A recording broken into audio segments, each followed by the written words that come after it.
Yes, sir.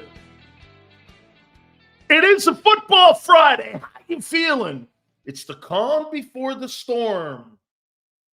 It's the calm before the storm, my little kiddies. We are now 9 days out from Super Bowl 59. Do you know how cool this is for me? To be talking pretty much to the city of Philly. It's like Boston and Chicago. Those places starve for championships. New York, LA, whatever, right? Chicago, Boston, and Philly, Pittsburgh, places like that. They love football. These are football cities, man. Philadelphia is dying the next 9 days. You're dying. You know why? This is what you love the most. The Civic Pride football team known as the Philadelphia Eagles. Elite. Yes, sir. This show's elite. By the way, we are powered for the next 4 hours by our friends at BetUS. Please hit the like button. First 15 minutes, some of the most important times during the program, as you know. You have annihilated everybody this week. And we're proud of that. Fastest growing show in all of Philly and around the country. I'm telling you guys are making it happen. We get no less every week than 300 likes per show. Monday, we had over 800, some shit like that. It was crazy.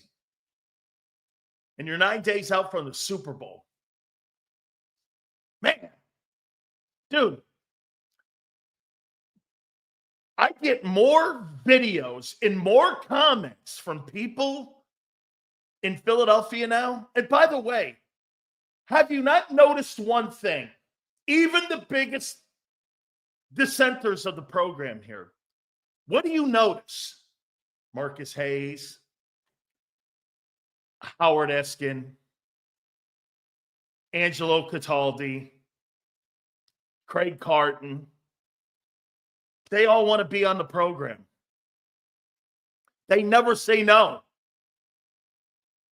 And now that Howard is not with that ball and chain around his ankle, isn't it funny? As soon as WIP said he couldn't be there any longer, first show he wanted to come on was yours.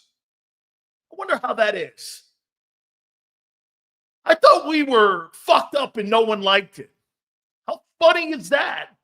Whether you like Howard or not, it's not the point.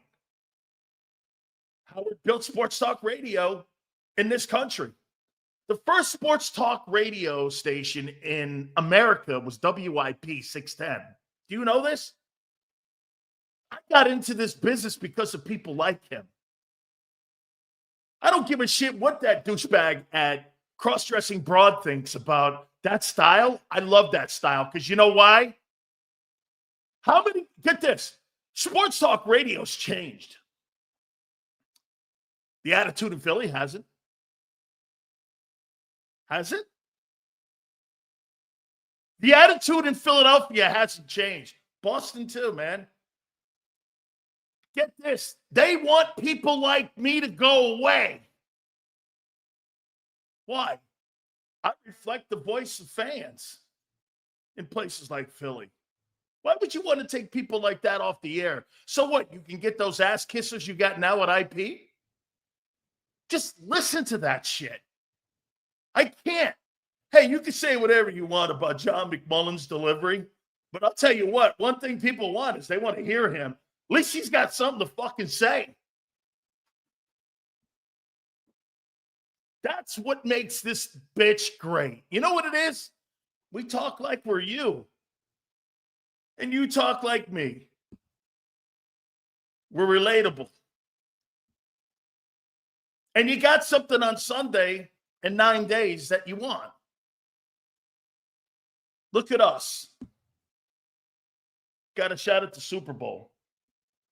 Did you hear what Tom Brady said about the Eagles? Tom Brady was on Colin Cowherd's show on Fox. Obviously, Fox is broadcasting the Super Bowl. I have learned, hey, get this. You want to know what haters are? You could say, I don't give a shit what Tom Brady's delivery is. I have learned more about quarterbacking and how the greatest player in the history of the sport sees the game and saw the game and how he saw it through his eyes than any other broadcaster in sports history. I mean, the way Tom Brady sees the game, I know why he won 7 Super Bowls now. Tom Brady was never looking to make the spectacular play. He was always looking to avoid the disastrous play. That's how he won. Isn't it funny? Mahomes threw for 3,900 yards this year, and his team really theoretically lost 1 ball game this year. Because he's smarter. It's not about 5,400 yards anymore. Actually, Jalen Hurts is playing a lot like Patrick Mahomes this year. It's not about 2,903, is it? It's about winning ball games. You hear what he said about the Eagles, though? When they get into rhythm in passing, they're unstoppable. You've been in rhythm twice this year. Will you be in rhythm for the 3rd game, the Super Bowl? That will be the big issue and the big question. I've been wanting to say this all week. I believe Jalen Hurts is a good, great quarterback. Hurts is not elite. He does have elite moments. Yeah, he does. He absolutely does. Okay? By the way, I'm going to show you guys something. I don't know if I can point it out here. Mark Chessman just texted me. Because of you guys having him on your program, he might be going to work with the Jets and Aaron Glenn.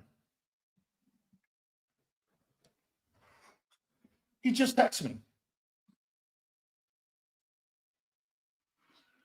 Oh, and by the way, Todd Bowles has reached out to him. All because of the appearance on this program. That's you. You made Trustman relevant again. I didn't do anything. We're just friends for 40 years. Okay? Sills with an inferior Android phone. That is something. Okay. Hey, M. Reyes, with very few wins, when he posts something, that is a good win for him. Yes, I happen to agree with you, M. Reyes. 57-3. How you doing? Yeah. M. Reyes with a rare win here. Sills, would you rather Kellen stays and always has uncertainty at the OC returning every season, or lock in Wright? I'd rather lock in Frank Wright. Okay, and I think that's what you would get with Fangio and Wright. Frank's not getting another job. Hit the like button. I appreciate you guys. Man, listen to this. Here's where we're going today. By the way, our Hall of Fame voter, Jason Cole, will join us at 3:30. Philly 500 will be at 4:30. Xander, my boy, will be with us at 5 o'clock. Hit that like button, guys. We appreciate it. All supers go to the top, as we say. We got a bunch of topics here. Oh, and today, I am unveiling the Big Sills Philadelphia Eagles all-time Super Bowl team. Would you like to start with that, or do you want to save that? I have my all-time Eagles Super Bowl team. Hey, by the way, what a week we've had this week. Howard Eskin, Angelo, Dick Vermeil, Marcus Hayes.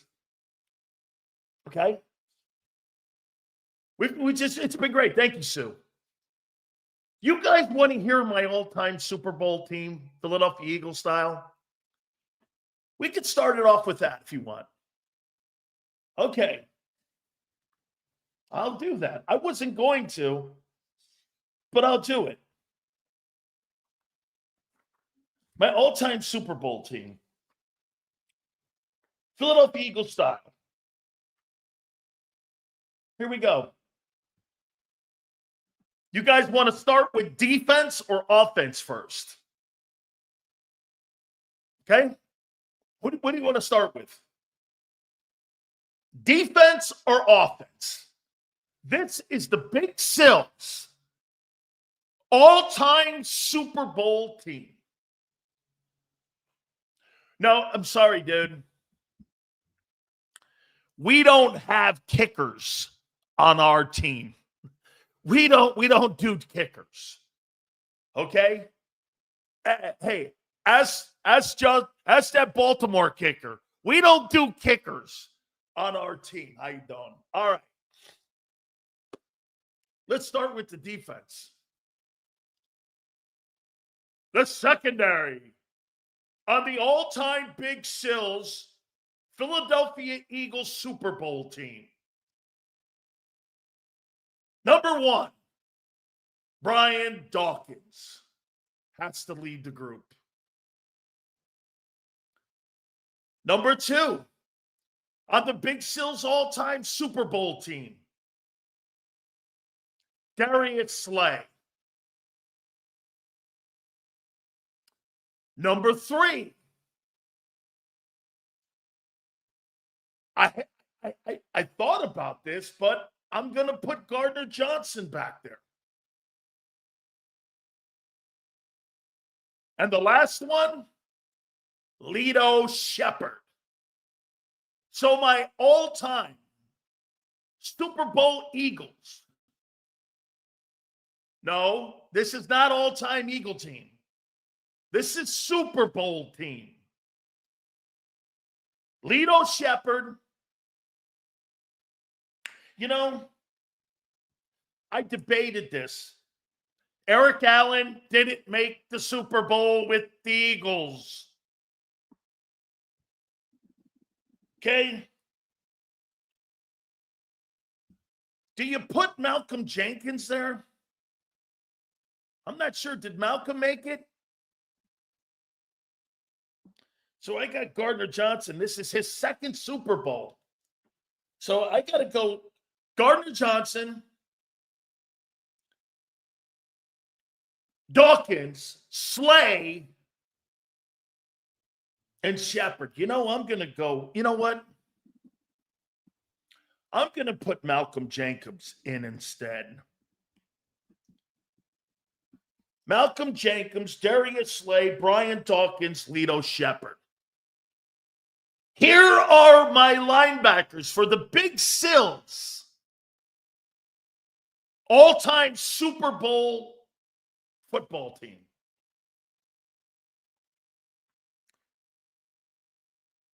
Bill Bergey. God rest his soul. We got 4 of these guys. Number 2, Ike Reese. Number 3, Zach Bond. And number 4, Jeremiah Trotter Sr. Bill Bergey, Ike Reese, Zach Bond,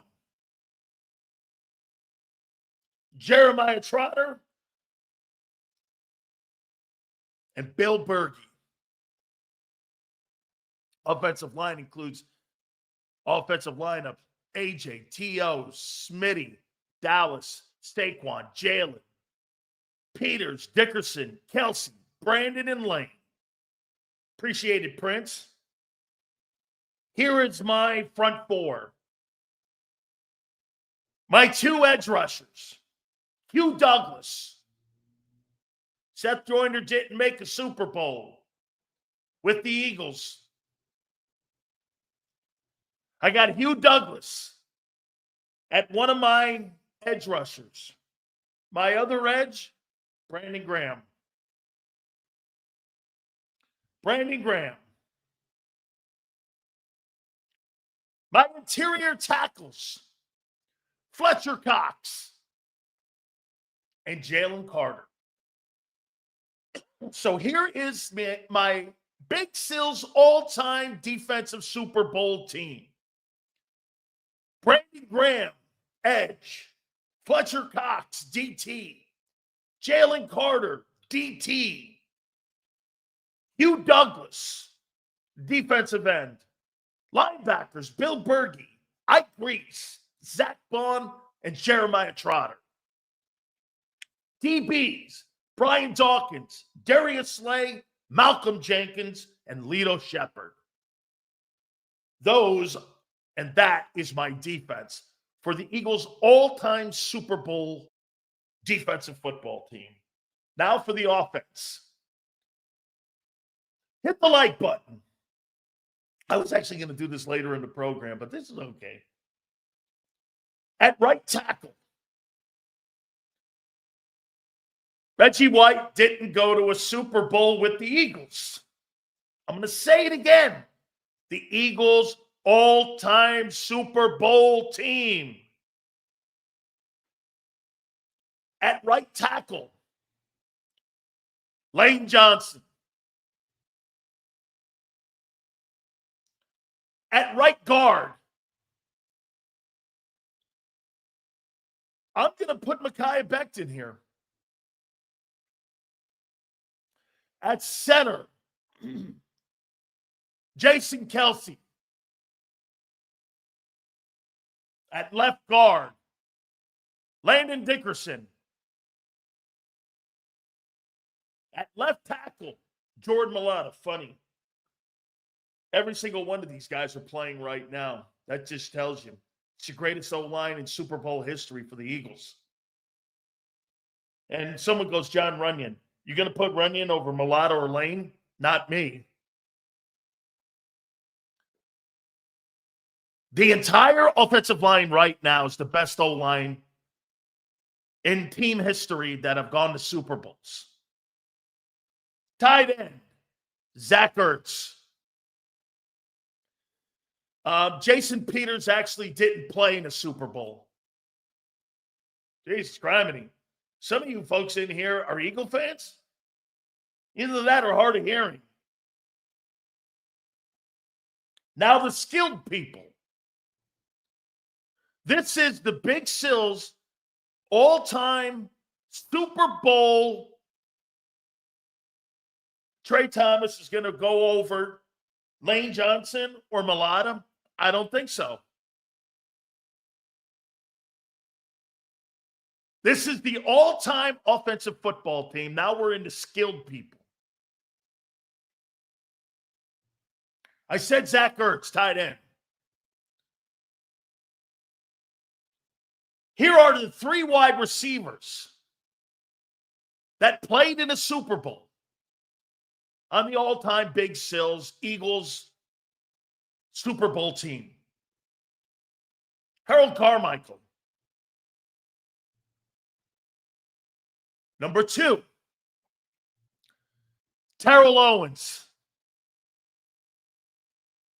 Number 3, A.J. Brown. So your three receivers are A.J. Brown, Terrell Owens, and Harold Carmichael. Your running back, Saquon Barkley. And at quarterback, on the Big Sil's all-time Eagles Super Bowl team, I've got Jalen Hurts. Jalen Hurts. Foles obviously won the game. He was a substitute teacher. Hurts has been the starting quarterback on 2 teams now that have gone to the Super Bowl. How could I not? Right? Foles is the backup. That's who I'd put there. Okay? How could you not? He's been to two of them. No other Eagle quarterback has been to two. And has been a starting quarterback for two. No other guy. Jalen Hurts, quarterback. Barkley, running back. AJ, Keo, Harold Carmichael. Tight end, Zach Ertz. The entire offensive line of this year, that is my all-time Super Bowl Eagle offensive football team. What do you make of the all-time team?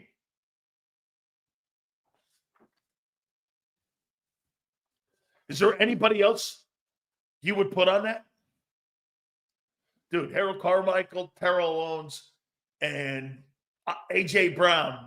That's a pretty good group. Okay? That's a pretty good group. You think Westbrook's better than Barkley? I couldn't do it. And I love Brian Westbrook. Okay, I do. There's your all-time team. I thought that was a little fun there. All right. Hit the like button, guys.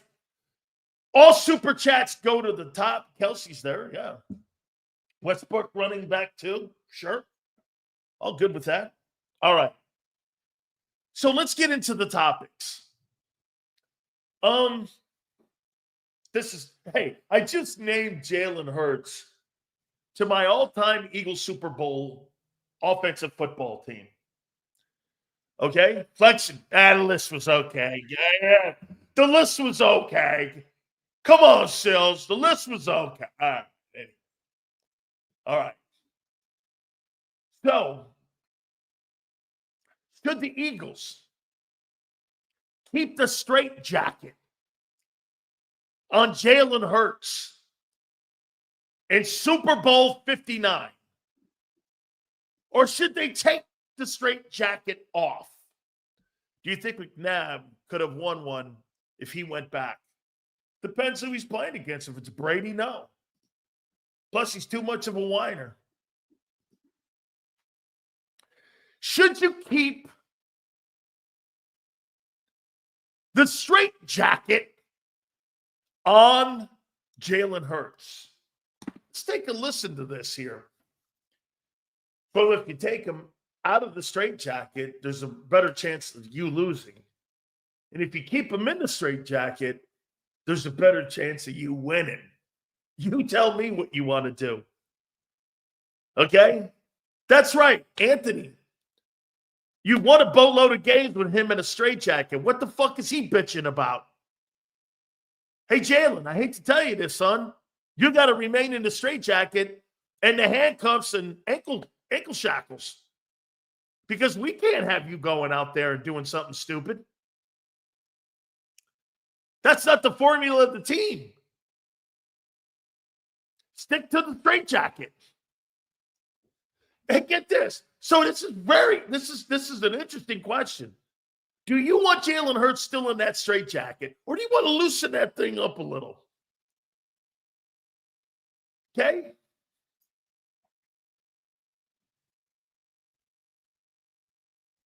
You want to loosen the straitjacket up. Look at this guy. You unleash Jalen Hurts in the Super Bowl, you'll get fucking beat by 14 points. Loosen it up. That's it. Senor, anybody in here who says to loosen it up, you're losing.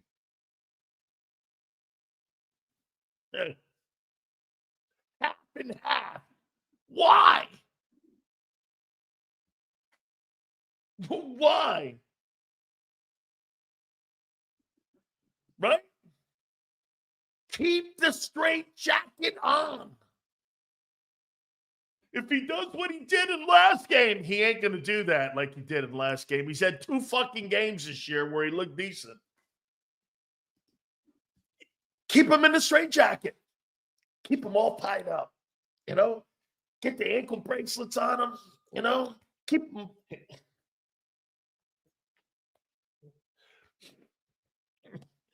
like delivering mail. It's like delivering mail. You know the mail guy that comes around with the bag and all that shit, opens up the thing. Here's Hurts. He's the mailman. Let me put the mail in. Oh, yeah, it's Christmas time. Thanks for the cookies. Just give Jalen, keep him in all tied up. 30 attempts to 40 attempts. 30 attempts? I don't want Jalen Hurts throwing the ball 30 times in that football game. Okay? Absolutely not. Why would I not be? Allen's a superior player. Hey, you know what's funny? I heard somebody say something to me. Where's Josh Allen? He's in Cancun. So are you trying to suggest to me you think Jahan Dotson is a better player than Justin Jefferson because Jefferson's not in the Super Bowl? Is that what you're suggesting?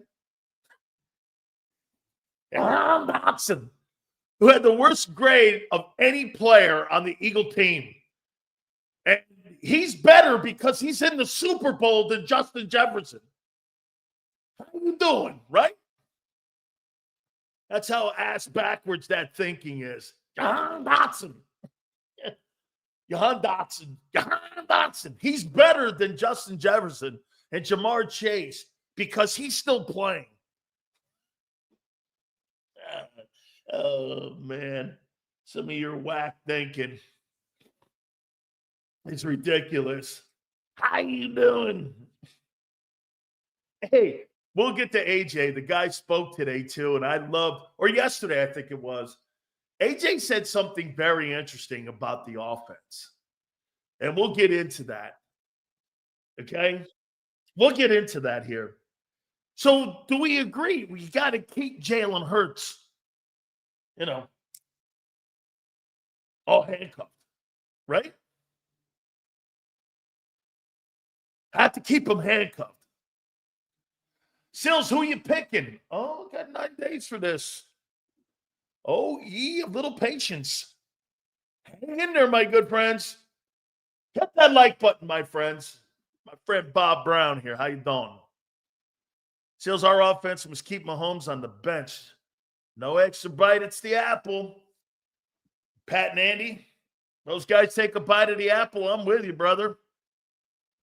That's right. If it ain't broke, don't fix it. Think he's saying, keep Hurts in the straitjacket. Nobody wants to hear. Oh, hey, Pumper, if you're in here, all the Jalenites don't want to hear. Keep him in the straitjacket. Hurts gave me a lot of ammo with that. I loved the Howard Eskin yesterday. Yeah, he's a good quarterback. Yeah. No about elite, but he's good. The day before, Dick Vermeil's like, Nick fits in one of the boxes, I think he was thinking more he'd win in spite of, but hey, who's counting? Right? Oh, man. How you doing? Keep them all handcuffed. Can't let Jalen Hurts out of that straitjacket. As a matter of fact, I would tie him down worse. Okay?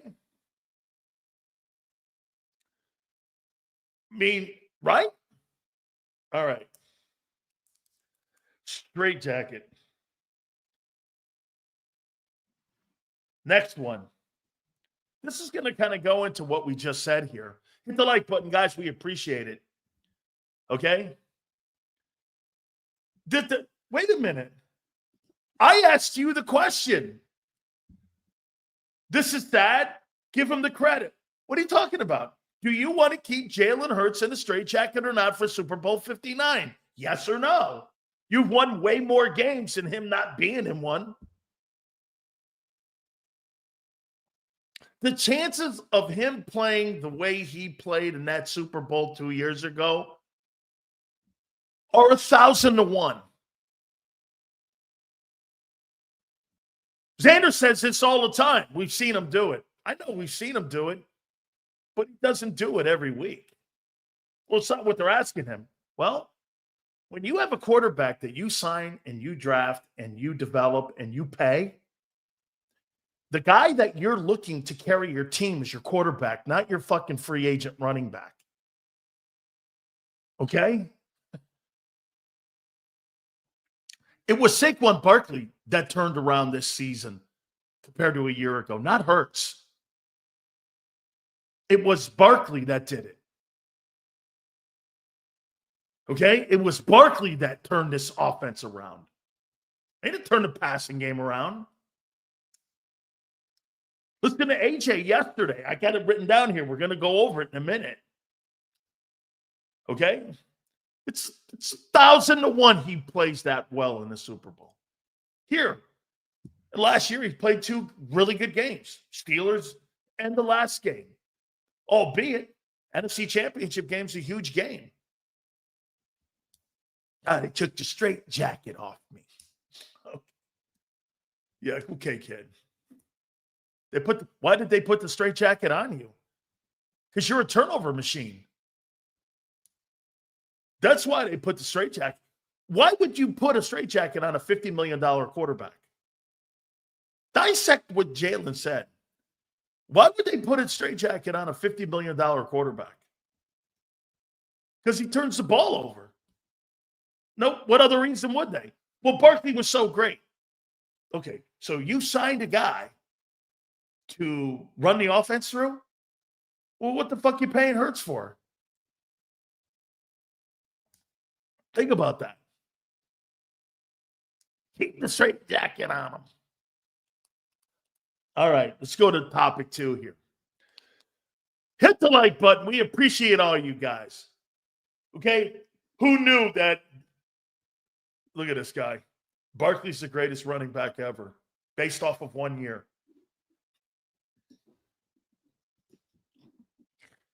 Oh, man.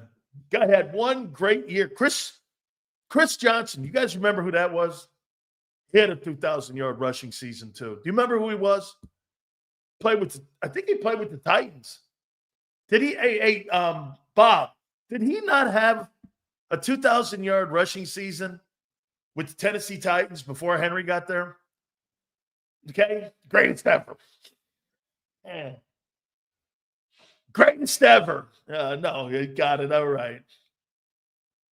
Okay? Okay, greatest ever. Greatest ever is having a great career. Barkley's had a good career with a great season. Okay? Fast as shit. If I'm not mistaken, I think Chris Johnson, I think he still owns, maybe it's been broken. I thought he owned a 40 record at the combines. The guy was stupid good, man. Okay, hey, by the way, so now you think the Bills think about moving on from McDermott. McDermott's the worst coach you could have up there for him. I think they need a better. Jim Harbaugh should have took that job. They should have fired McDermott a year ago, gave that job to Jim. They need a better coach up there offensively. I don't like Sean McDermott in Buffalo. I think that team wins and Josh Allen wins in spite of him. More so than even in Philly. Okay, I personally think Sean McDermott's the wrong coach in Buffalo. Okay, I do. Wow. John Gruden in Buffalo. Kellen Moore in Buffalo. Kellen Moore in Buffalo with that quarterback.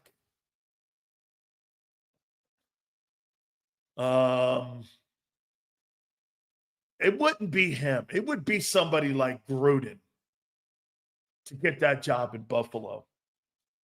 Okay? Doug Peterson in Buffalo with Josh Allen. Oh, my God. Frank would get that OC job for. Oh, my God. Frank Reich going back to Buffalo as the OC and Doug Peterson as the head coach in Buffalo. That works. That would work.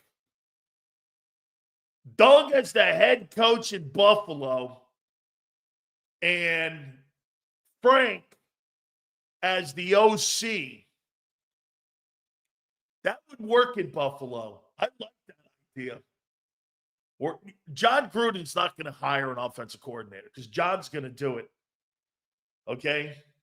Okay? Right? You're going to need, by the way, it's like we told you a couple days ago. Kellen Moore is the head football coach of New Orleans.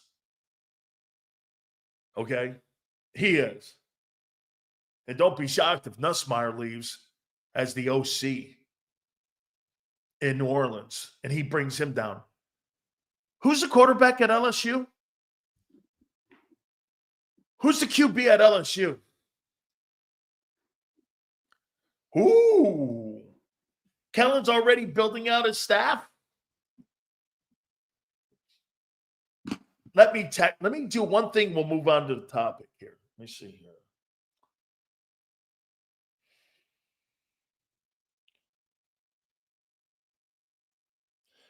Frank, have the Eagles called you again?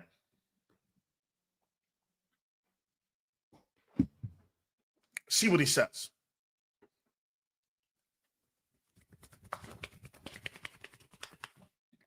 Frank Wright is going to be the new offensive coordinator of the Philadelphia Eagles, and we reported that first here. Okay? Because it's the show everyone comes to.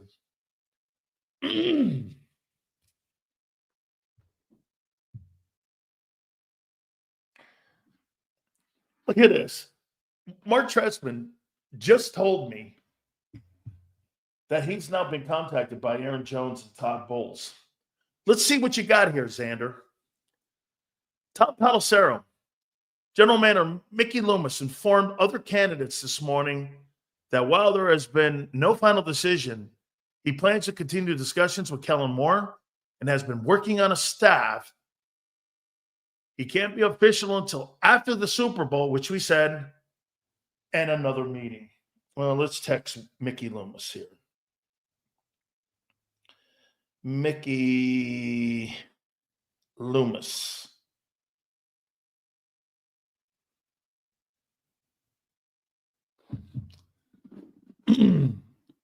Hold on here. I'm doing this on the fly here. So bear with me here. Okay, bear with me here. Okay. Hold on here. Mickey Loomis.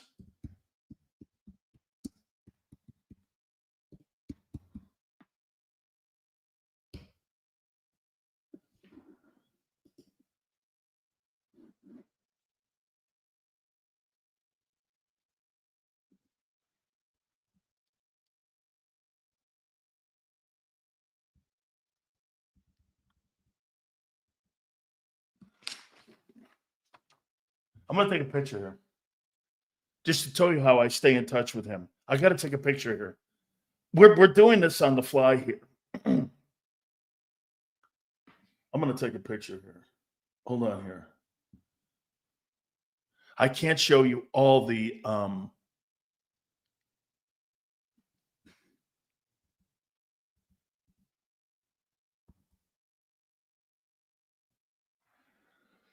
I asked him.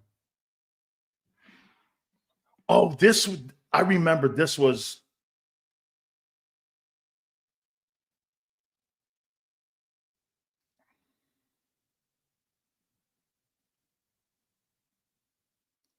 Okay.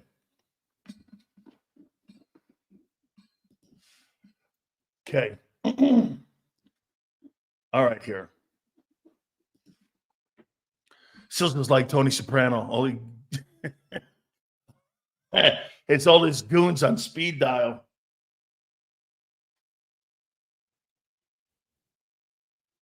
I'm going to show you like how often.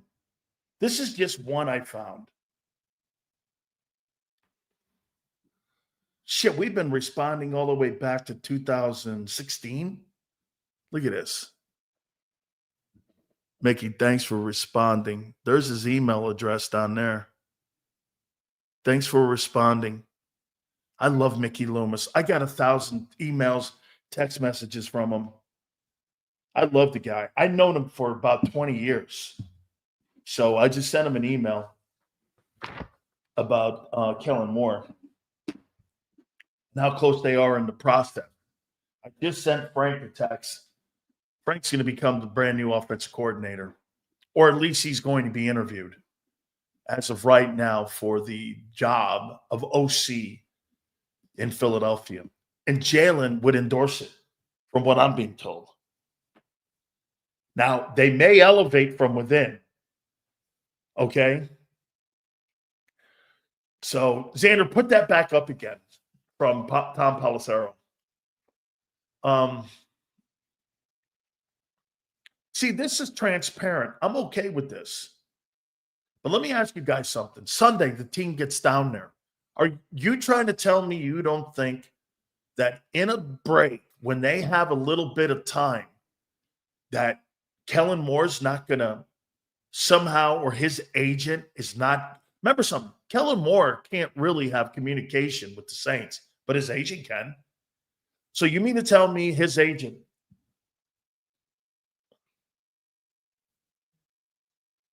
is Kellen Moore's agent Tom Condon?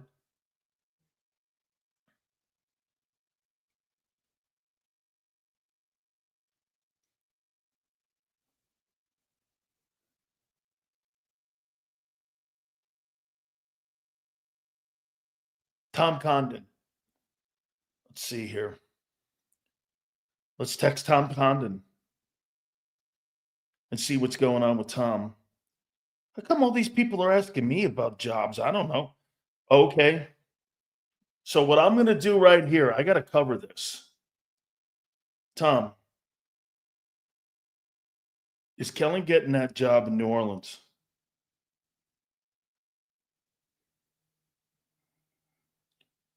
Is Kellen getting that job in New Orleans?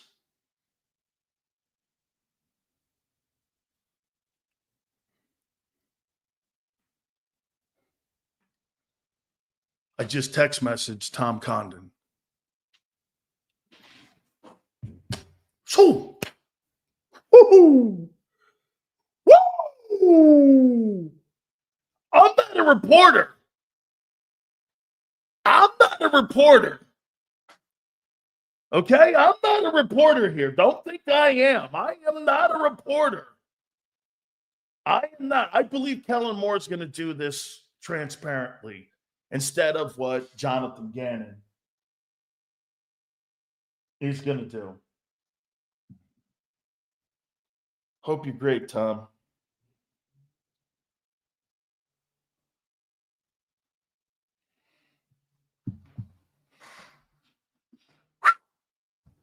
Hey, so I'm sorry. I didn't mean to get distracted here. I had to find out a little more for you because don't you want to know if Kellen is getting the job between the general manager and the man who represents him?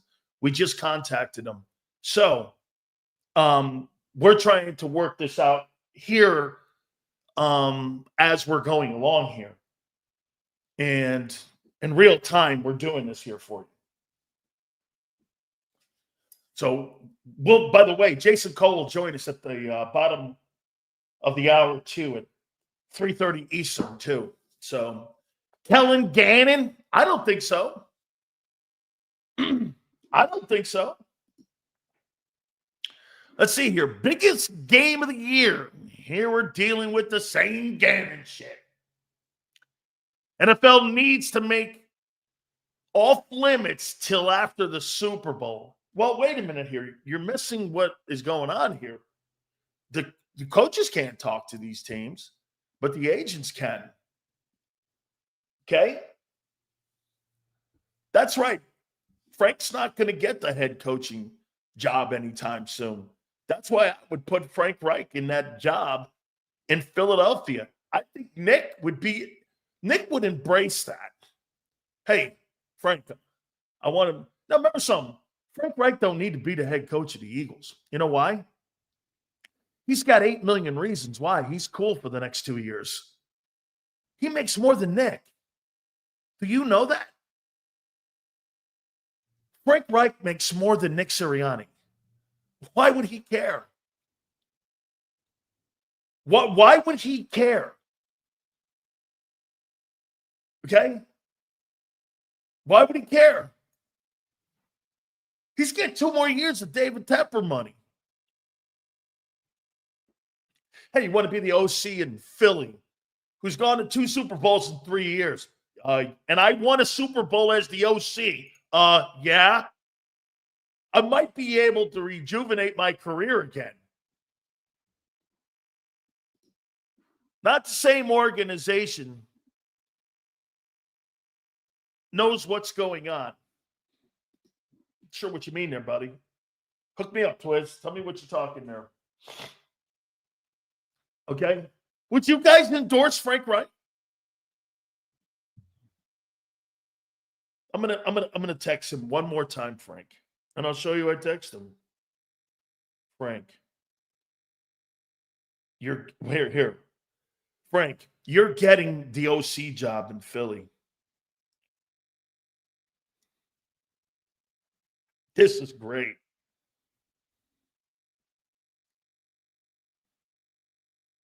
Here. And I'm going to send that. You're getting the OC job in Philly.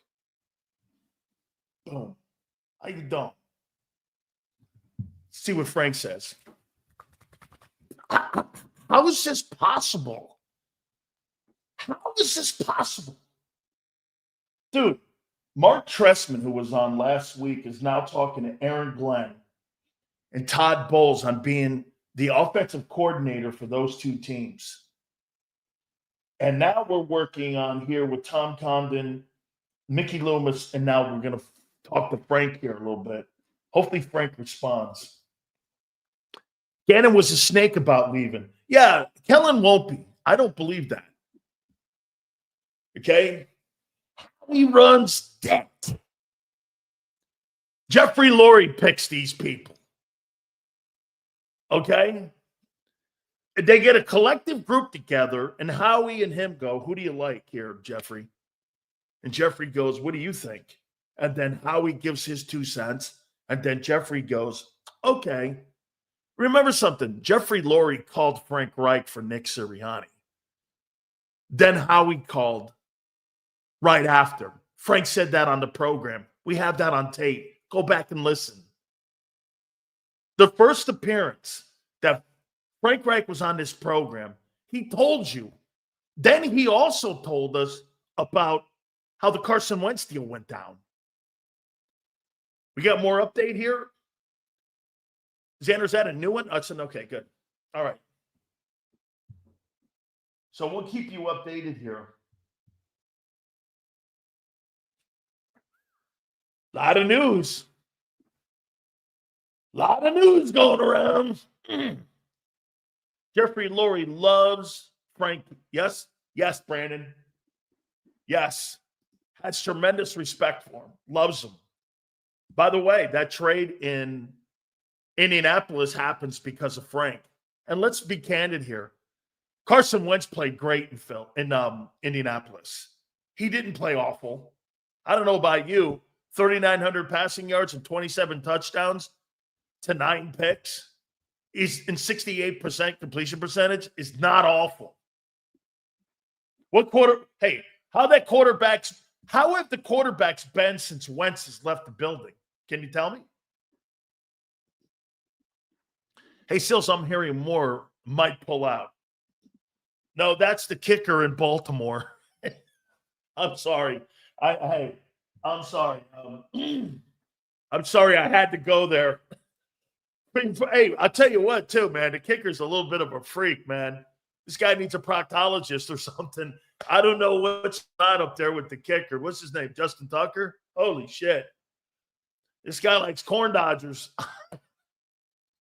I don't know what this guy, I don't know, man. He likes it at the old Azul. I don't He's a fucking kicker, though. What do you expect? Okay? What do you expect? He's a kicker. I mean, shit. Did you think he would be decent? Of course not. He's a stupid kicker. This guy likes it in the Wazoo. I don't know. I only read it on a Reddit board. Reddit? Is that it? Yeah. him and Deshaun Watson and Bob Kraft are hanging out at the old massage parlors. How you doing? I don't know. See, that's what I'm saying. You know why I could never go to a massage parlor like that? I don't want anybody touching me like that. You know, where you been? I don't know. Well, I don't know either. We're good. I don't know, man. I see, that couldn't work for me. I couldn't walk into a place in a strip mall and somebody's sitting there and I'm going to walk on there and go lay down on the table. I'm like, I don't think so. I don't know what the hell might happen. I'm like, no, I'm not waking up with my drawers down by my ankles and some dude playing with my feet. That ain't working. I don't know. No. That ain't happening, man. Justin Tucker, I guess. Holy cow. I got a couple proctologists I know in Baltimore that might have a good sense of timing for him. If he wants, I can hook him up. I don't know. Anyway, hit the like button. We'll keep you updated, man. We gave you the list of some of the names that potentially could take over. We'll talk to our friend Jason Cole about this too. Justin Toucher. I don't think it's touching, dude. I think it's more like jamming. Oh, man. I read that story and you know what? I got halfway through it and I almost vomited. I was like, you know those masks we had a couple of years ago? The 6-foot thing? I was like, give me some of that mask. I'm going to read a story here on Justin Tucker, how he likes it in the Wazoo. I don't know. Hey, no wonder he had a bad season this year kicking. He's pulling everything to the right.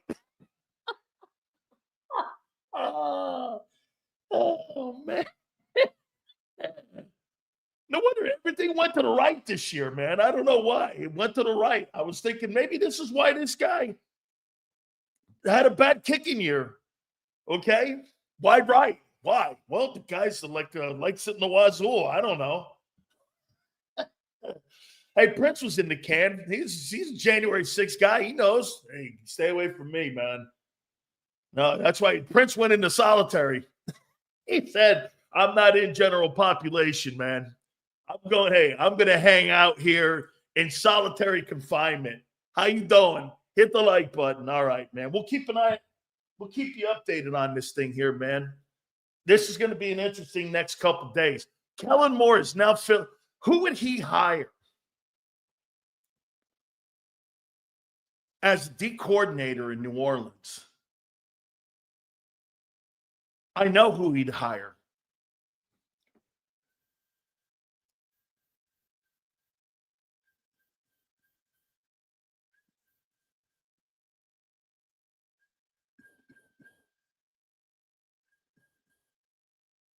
I know he'll hire.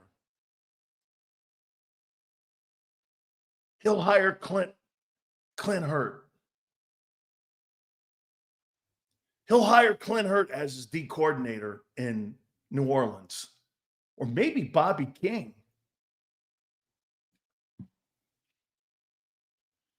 Clint, are you up for that job in New Orleans as a DC?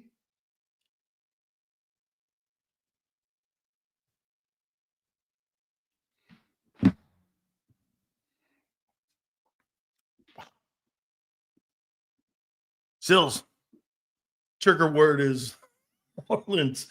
Yeah. Look at Keith. Stay focused, Sills. It's the game in 9 days. I'm with you, man. Get this.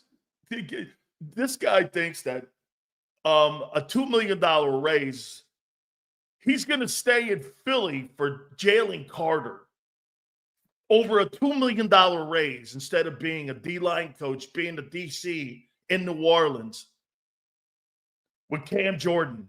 Okay, yeah, okay. Sure. Yeah, okay. Yeah, that's not how that works. Okay? QB Ben, 2 QB since Wentz. I'll take the winning over the numbers. I'll take Frank over Kellen. Also, you missed my super. Did I, man? I apologize. If we missed an Anthony super, Xander, let's make sure we get that up there because I love Anthony's takes, even though He's part of the Jalenites here. If we miss the Superman, we'll get that to you there too, Anthony. We appreciate it. Don't forget, our friend Jason Cole's going to join us at the bottom. Sills, I didn't like the straitjacket comment. However, you sound crazy when you say Hurts has no impact on winning when this team is in the Super Bowl 2 out of 3 years. Oh, I thought he was an impact in 2022. I think this year he is a marginal impact. How about this? I'll make a point. I think here, tell me if you guys agree or not. I think the importance of how the team got to the Super Bowl was this, and I'll put it in order. Here, you tell me. I'll rank why you're back in the Super Bowl. Barkley, O-line, defense, and Hurts. Would anybody disagree?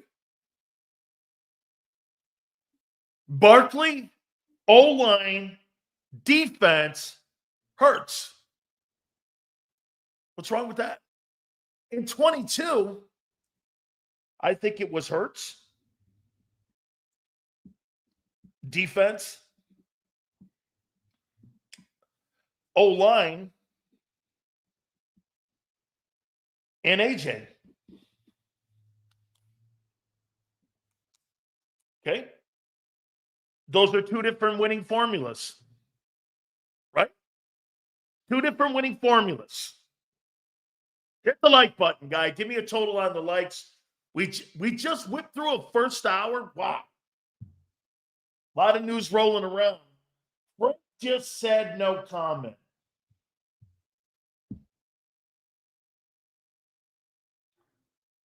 Frank just said no comment.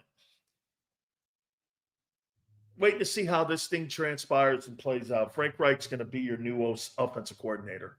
144, not bad. See by the top of next hour if we can get to 250.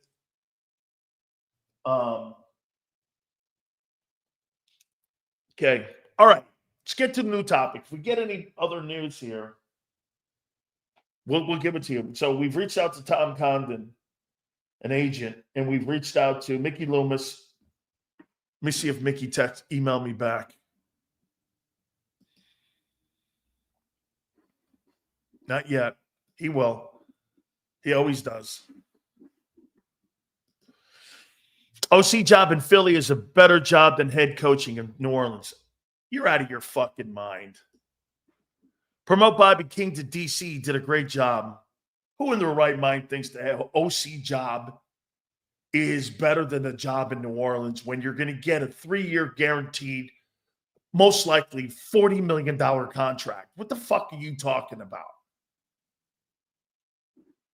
O-line, Vic, Barkley, Bond, defense, Hurts, Nick. Okay? If that's this year, I got Barkley, though, top. I think Barkley's year was too good. Dude, you know what? Here, watch this.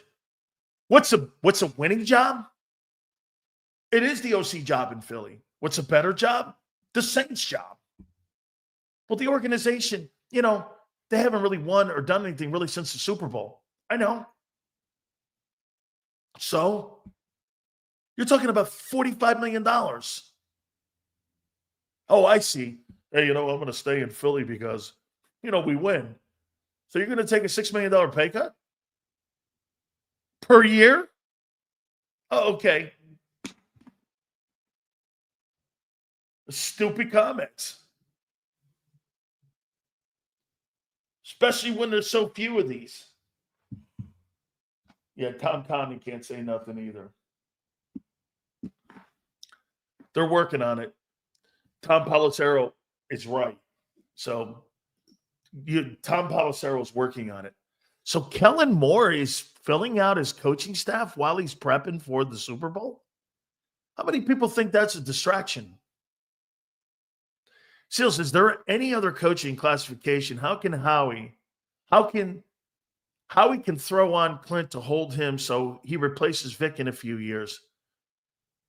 Don't think they could use the assistant head coach to hold Clint? I think they could have.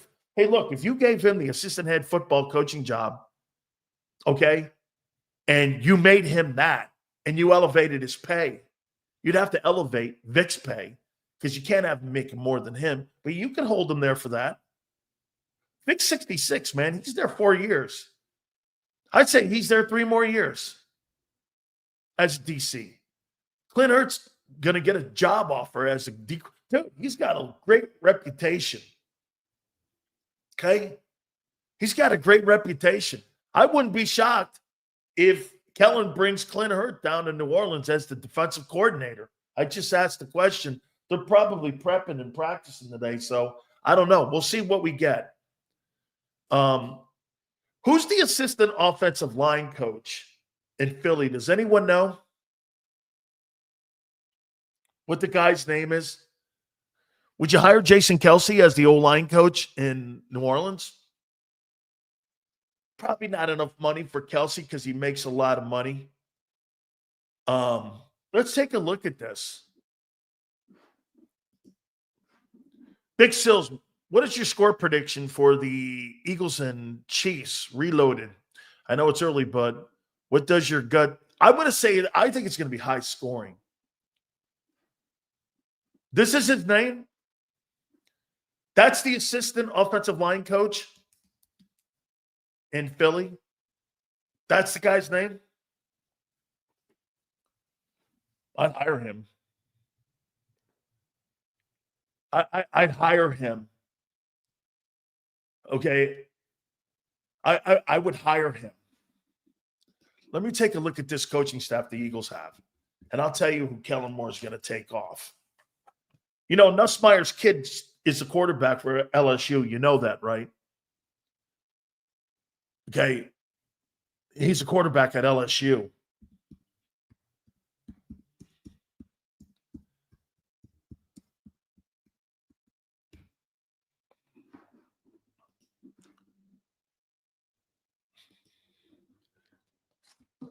Okay. Here's the Eagle coaches. Michael Clay, would you name him assistant head coach, special teams? Probably not. Running backs, Singleton done a great job with Saquon Barkley. Could you name him OC? Probably not. Passing game coordinator, Christian Parker? No. Kevin Patullo as your OC? Probably not. Clint Hurt, senior defensive assistant, defensive line. They've already done it, Yale. Or who asked that question? They've already given him another job description. They've already given him, okay, another job to keep him there. So Clint would have to be a DC if he went for New Orleans. That keeps him in the building. Like Bobby King, could you name him D coordinator in New Orleans? You sure could. Doug Musmeyer could name him coordinator. Jeremiah Washburn? No, probably not.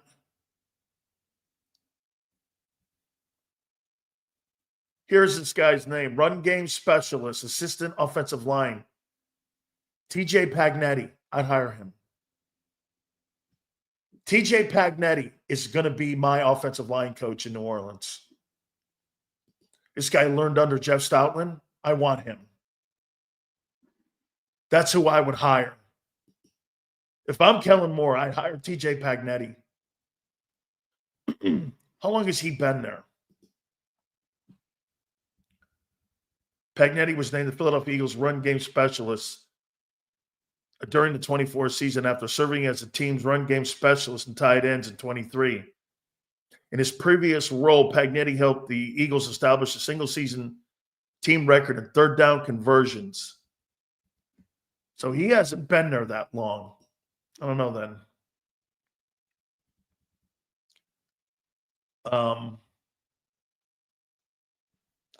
But I'm sure Stoutland hired him.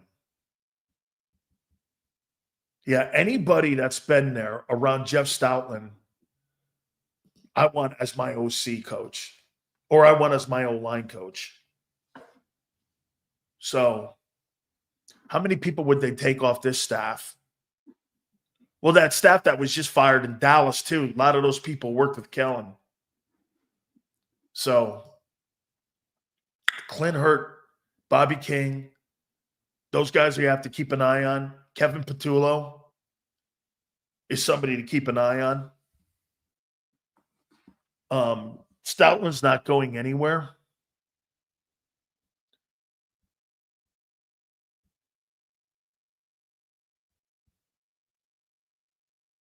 Yeah.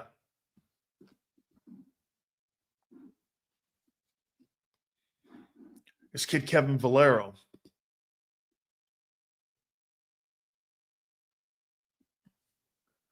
He was with Kellen in Dallas. Valero served as the Cowboys quality control analytics coach. He worked with Kellen Moore. That's another guy. I knew the name. Keep an eye on Kyle Valero. He worked with Kellen in Dallas. Kellen OC will be Jason Garrett, Gus Bradley as DC. Gus Bradley's a great name. Lovie Smith would be a great name for a defensive coordinator down in New Orleans. That's another guy to take a look at. Anybody off that Todd Bowles or up there with Brian Flores, I'd take a listen to. I'd be in that conversation with those guys. I really think Kellen's been in Philadelphia that long to sit there and poach some of them guys off that roster. Isn't that crazy? So if you're Howie Roseman right now, you know the number one thing you got to do? You got to make sure Kellen Moore's not building out his staff, going to guys on the side at the water cooler going, hey, if I get this job, I'd love to have you come aboard with me. I mean, how many people do you think I think that's that to me. I don't believe Kellen Moore will do that. Okay? You don't want to burn bridges with organizations. Like Frank didn't burn him. He never burned a bridge. Frank left for a head coaching job. Okay? I think the best thing he can do is be as transparent as possible. Do all his business after. Because after the Super Bowl, some of it, though, is a little bit too late. So he may have to pick guys off the Eagles staff. Hey, whatever you want to say about the Eagles and the way they pick coaches, they picked a lot of winners. Sills, if I was Howie, I'd grab Vic and ask him to pick between Clint and King. Vic's voice gets the tag. Frank on offense and Vic on defense, stability. It would be total stability. And you would have it probably for the next 4 years. That's right. Money talks.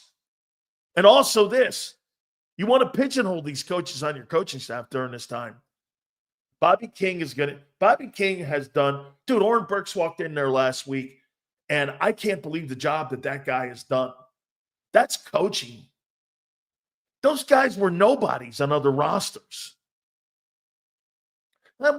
Burks was okay in San Francisco. Zach Bond was just a special teams dude. I mean, this guy was a crash test dummy in New Orleans. Bobby King, Clint Hurt, and Vic Fangio put this guy all together. King's done a great job. I'd look at him as a potential guy that I would have as my D coordinator, especially with, hey, one thing you could say about New Orleans, they're not awful personnel on defense. Their problem salary cap. They still got to cut $50 million off that cap. So when Kellen takes his job, you're going to have quality guys in there because you're going to exit a lot of dudes. You're going to exit a lot of guys off that roster because of the $50 million you got to whack. There's going to be a lot of guys cut in New Orleans. Okay, a lot of guys. Okay. Some people saying Doug Peterson or Chip as OC, not happening. But Chip's going to get a job again in the NFL as an offensive coordinator. Slowick is a third option. I don't know if they want to go outside the room like that much. Frank Reich gives you stability. Jalen watches game film on Frank's offense. Phillip Rivers loves Frank. The whole thing, I mean, the relationship that Frank and Nick have is great. By the way, people go, how do you feel about working for a guy that once worked for you? In the NFL, that dynamic happens all the time. That happens all the time. Guys will get a job. I mean, look at Robert Saleh. Robert Saleh's got to go back, and he's got to be a DC again in San Francisco. Now I know that Kyle hasn't, but Kyle one day he may get whacked, and Saleh may be a head coach. That shit doesn't. Years ago, that doesn't matter any longer.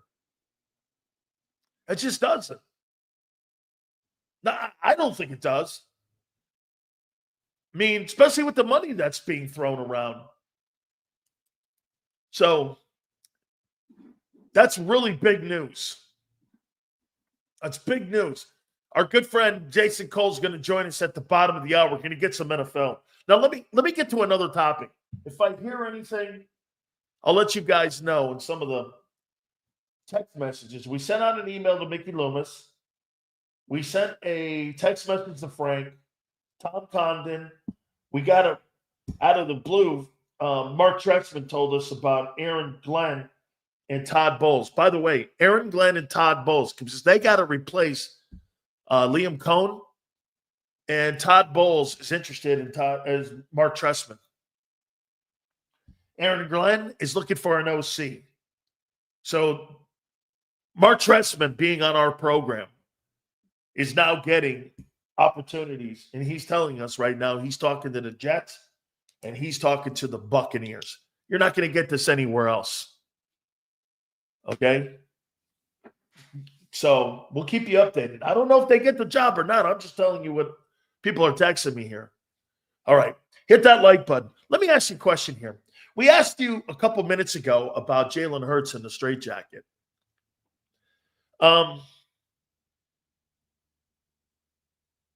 Who has to take more risk in Super Bowl 59? Chiefs or Eagles?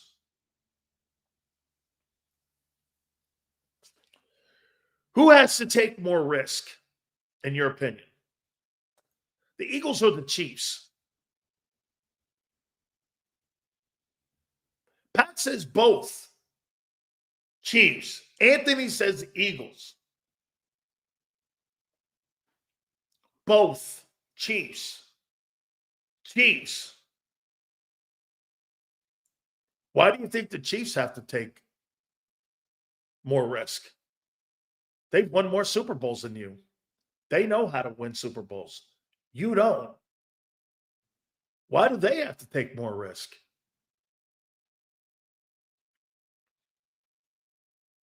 Why do the Chiefs?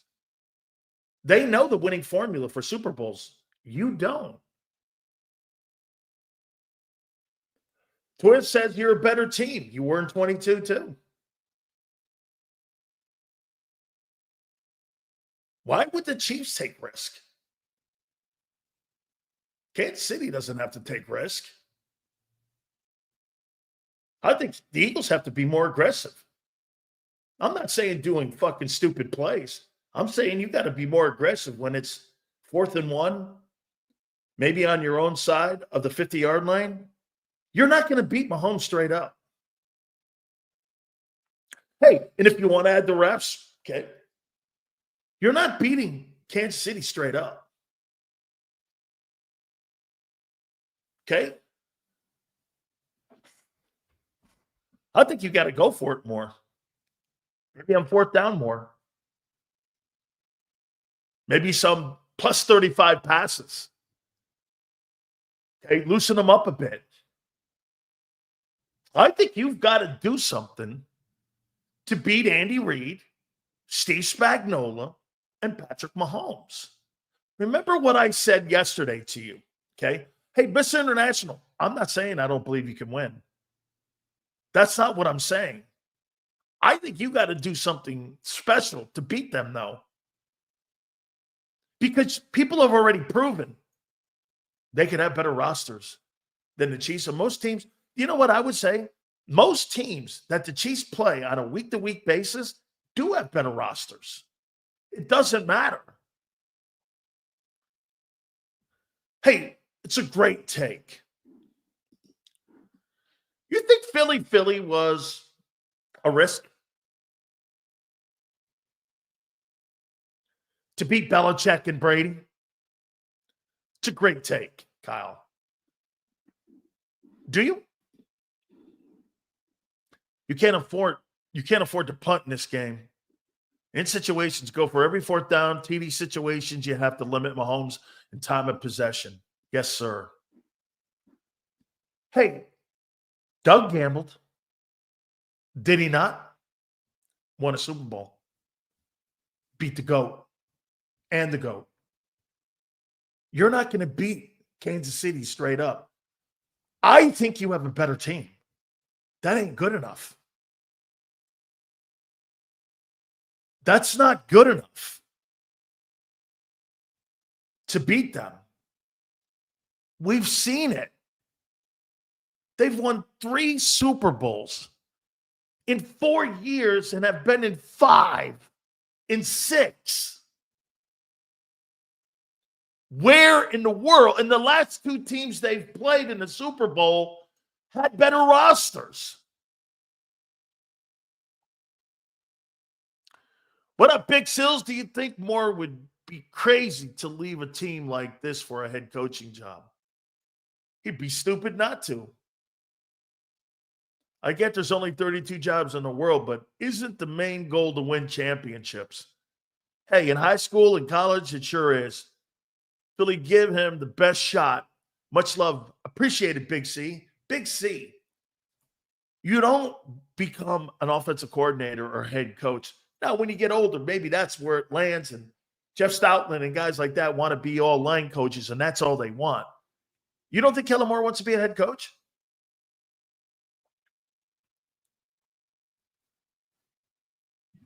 Okay. And by the way, it's the money. It's generational wealth. I mean, you're going to make $9 million. These coordinators make what? 2, 3? That's nothing to sneeze at. But you're telling me a $2 million paycheck versus a $9 million paycheck and controlling your own moat and castle and kingdom. You're telling me you don't want to do that? And you're a young kid like him? Come on, man. You're not thinking clearly. Well, I'll win a couple championship rings in Philly as the OC. And I'll just sit there and, you know what? Jobs will pass me by and I won't take them. I don't know how. Do you know what they pay Steve Spagnuolo in Kansas City? They pay him $7 million a year. He makes the same money Nick makes. Why would he leave? Nobody has come to Spagnuolo with an offer that would trump what he's doing in Kansas City. And that's over money. You could have all the. You're telling me you don't think Steve Spagnuolo's been offered Jacksonville and shitty jobs like that? The Hunt family made sure if you're going to leave because they made it so convenient for him that you're going to have to pay him big money.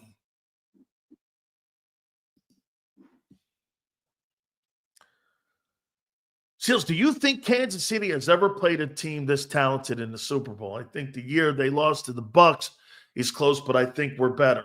I think you're better this year. I think San Francisco had a superstar team last year too, though. I mean, McCaffrey had a spectacular year. Bosa had a great year. You had 3 MVP candidates on that team last year in San Francisco. 2 great linebackers. Secondary had all pros at every level last year. That was a pretty good football team. I think that 49er defense of a year ago that beat the doorknobs off you, I think it's pretty good defense. That's a pretty good roster. Nick wasn't aggressive in 22, and Shanahan didn't know the rules and made a mistake last year. I thought Shanahan got a little bit too conservative in the 5th quarter. You cannot leave one stone unturned against Mahomes. Be aggressive. I completely agree. You're going to have to do something in this game that's different. I'm not saying do something stupid. Okay? I'm talking about you're going to have to do something out of the ordinary for them to be able, like deep passing game, something in there where you've got the opportunity. You know, I told you guys something about Tom Brady that I learned. By the way, Jason Cole will join us in a couple minutes. I learned something this year listening to Tom Brady. Tom Brady is the best analyst I've ever heard. He's the best. I've never heard a better analyst explain the game of football through the eyes of the greatest winner of all time.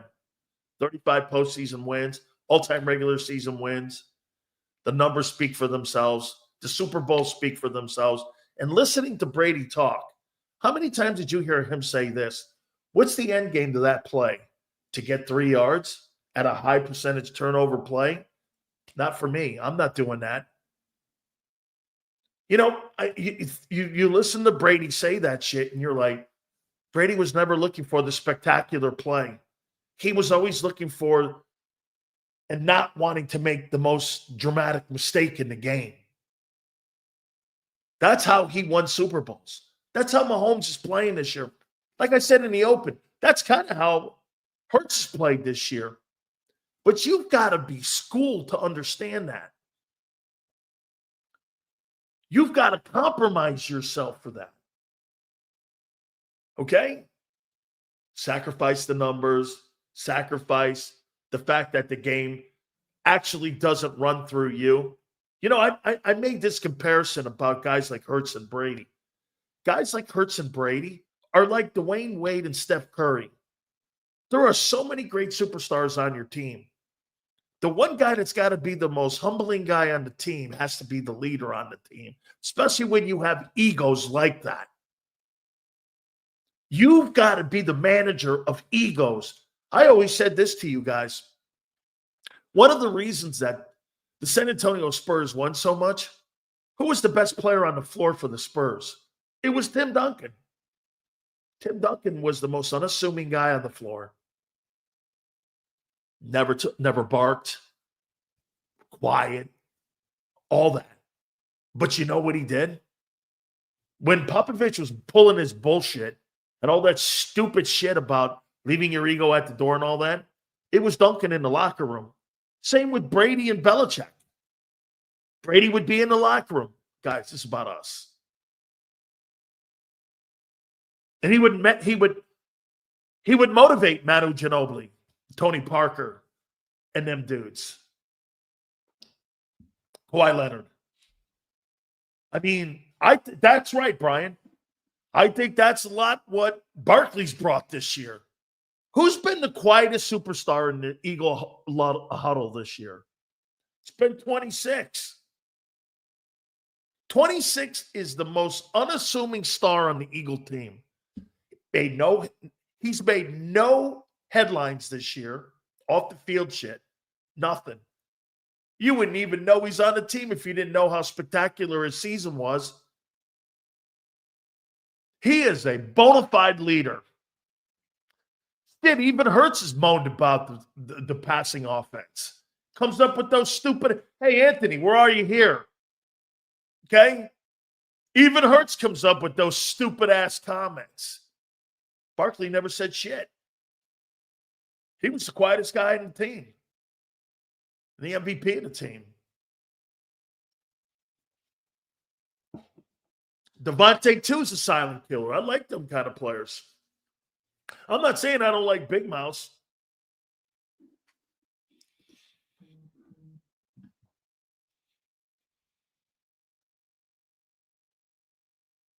Hey, Sandra, can you send Jason the link again, please? I'm sure you did. Okay. I'm sure you did. Sills, I'm worried about Elliott. Yeah, I think special teams favors the Eagles, or excuse me, the Chiefs in this ball game. So, yeah. Hey, look, we just got some we're getting some news here. Again, I'm going to bring Jason Cole up and get his thoughts. Frank Wright is the lead candidate now, from what I'm understanding, to be the new offensive coordinator in Philadelphia. By all reports, Tom Pelissero is also reporting that Kellen is now starting to fill out his coaching staff in New Orleans, and they'll have the announcement. They can't announce it until after. By the way, I'm not a reporter. I just happen to know people. And before we bring Jason on,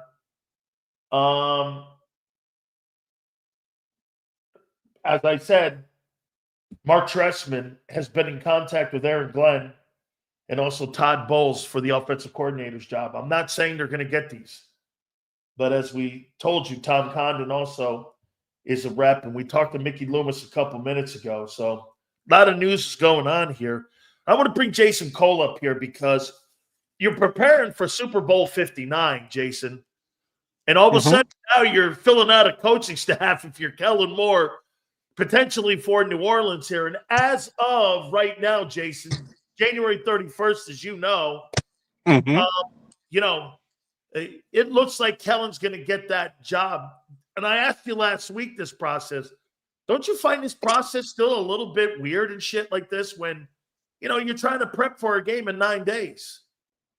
Yeah, but I don't know what's the other way you do it.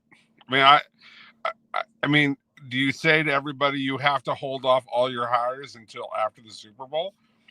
And this is a competitive league. People aren't going to do that. Plus, there's college jobs out there that are getting filled. So you're competing, in some respects with getting assistants out of the college ranks or assistants saying, I need to work. Do I take the college job or do I wait an NFL job? So, there's no way to fix this timeline. It's just the way it is. Jason, Frank Wright, I've been in contact with him, and Frank has been contacted by the Eagles. Howie's always, as you know, always has a contingency plan on if case something does go sideways. Doug Musmeyer, they may elevate from within, the passing coordinator. Josh McCown, quarterback coach up in Minnesota, also with Philly ties. I mean, they kind of like to stay in that family room, so to speak, does Philadelphia. Yeah. What do you make of Frank? Again, as you know, not every coordinator is going to make a great head coach, and not every, head coach is going to go on to do great things. That was a superstar coordinator. We've seen that in the past. Look at Josh McDaniels. But in your opinion here, man, I mean, what do you make of Frank potentially going back and being in Philadelphia, a place where he won a Super Bowl as the OC? I mean, I love Frank Reich. I mean, I loved him as a coach in Indianapolis. I thought he did a nice job there. Obviously, the Bryce Young thing got off to a bad start, and it took Bryce the better part of 2 years to sort of get his legs under him. And some of it was they didn't build the proper offensive line to give him a chance to compete, and they certainly didn't build an offense that got the ball out of his hands fast enough. But I don't blame Frank for all of that. In that, the owner got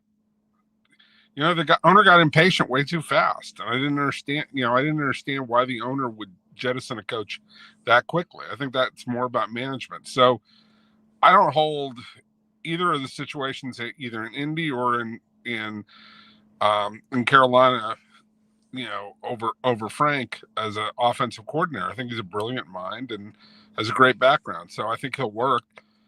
The issue is, look, Jalen Hurts is not the most popular guy in that locker room. You know that. He's been a little difficult for some people to work with. And we'll see. Frank, I think, has the right attitude to be able to deal with a guy like Jalen, and we'll see how it goes. Well, and to your point, NFC Championship game, out of nowhere, he parachutes a comment, and now they took the straitjacket off me a little bit. There's no doubt. I mean, that's a comment there that you can take whatever way you want. Maybe it was fun and maybe it was a jab, but, as you know, a lot of people love winning, Jason, but a lot of people like winning their way. Yes. I'll just say this.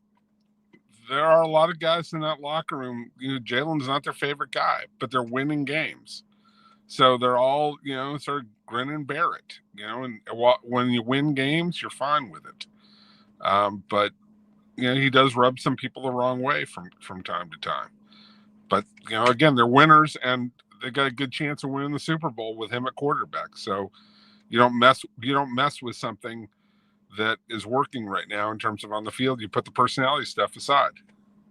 Who do you think has to take more risk in this game in 9 days, Kansas City or the Eagles? It's an interesting question. It depends on where you're talking about. Philly needs to take more risks to get scores fast in this game and not let it get into a Chiefs kind of pace. They want this game in more of a frenzied pace. They want to get, preferably you get a lead, but also to play the game fast. I mean, that's really important, I think, for the Eagles, so that they can take advantage of their pass rush, not let the Chiefs cover for the fact that they don't have a great offensive line. Don't let the Chiefs kind of slow play this game the way that they like to play a lot of games. And I know that, the Chiefs scored, enough points in the last game that was not exactly slow playing it. I get it. But that how they want to play is close to the vest, don't make mistakes, don't expose the line, don't expose Mahomes to a lot of pressure, because he's gotten pressured more this year than at any time in his career. 38 sacks in the regular season. That's not a small number. So I think that Philly's got a little more pressure. The other problem for Philly is don't get in the red zone. You don't want to be in the red zone against Spagnuolo, because they're really disciplined in making you settle for field goals when you get into the red zone, and you cannot allow this to become a field goal game for you.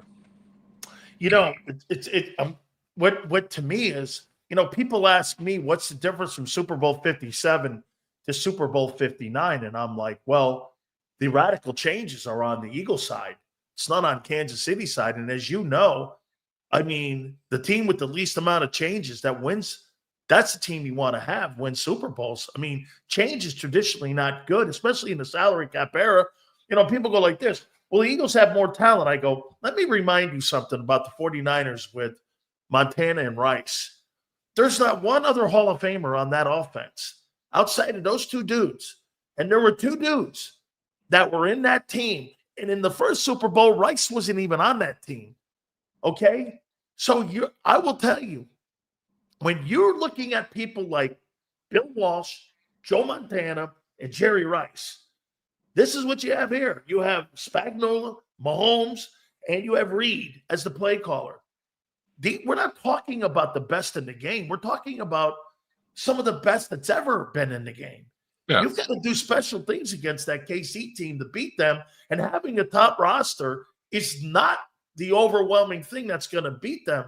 I think they got to do special stuff in this game in 9 days. And I'm not saying crazy shit, but I'm saying, Jason, the last 2 years, would you not agree? The 49ers and the Eagles had the best roster heading into that game.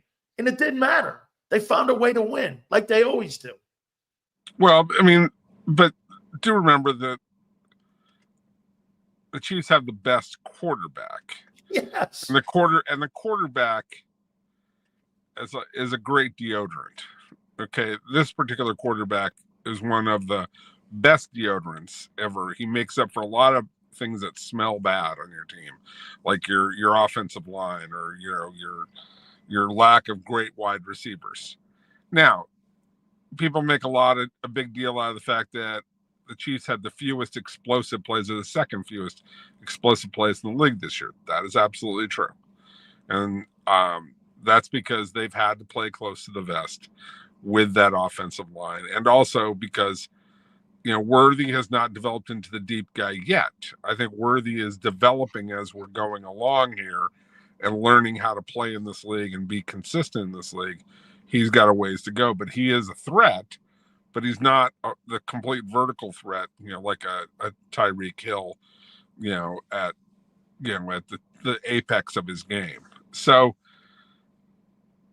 I think there's a lot that you're right about, but when you have a quarterback, especially a quarterback who is this in sync with his head coach, and they agree on what we're going to do. I mean, Patrick Mahomes has spent a lot of this year dummying down the way he can play.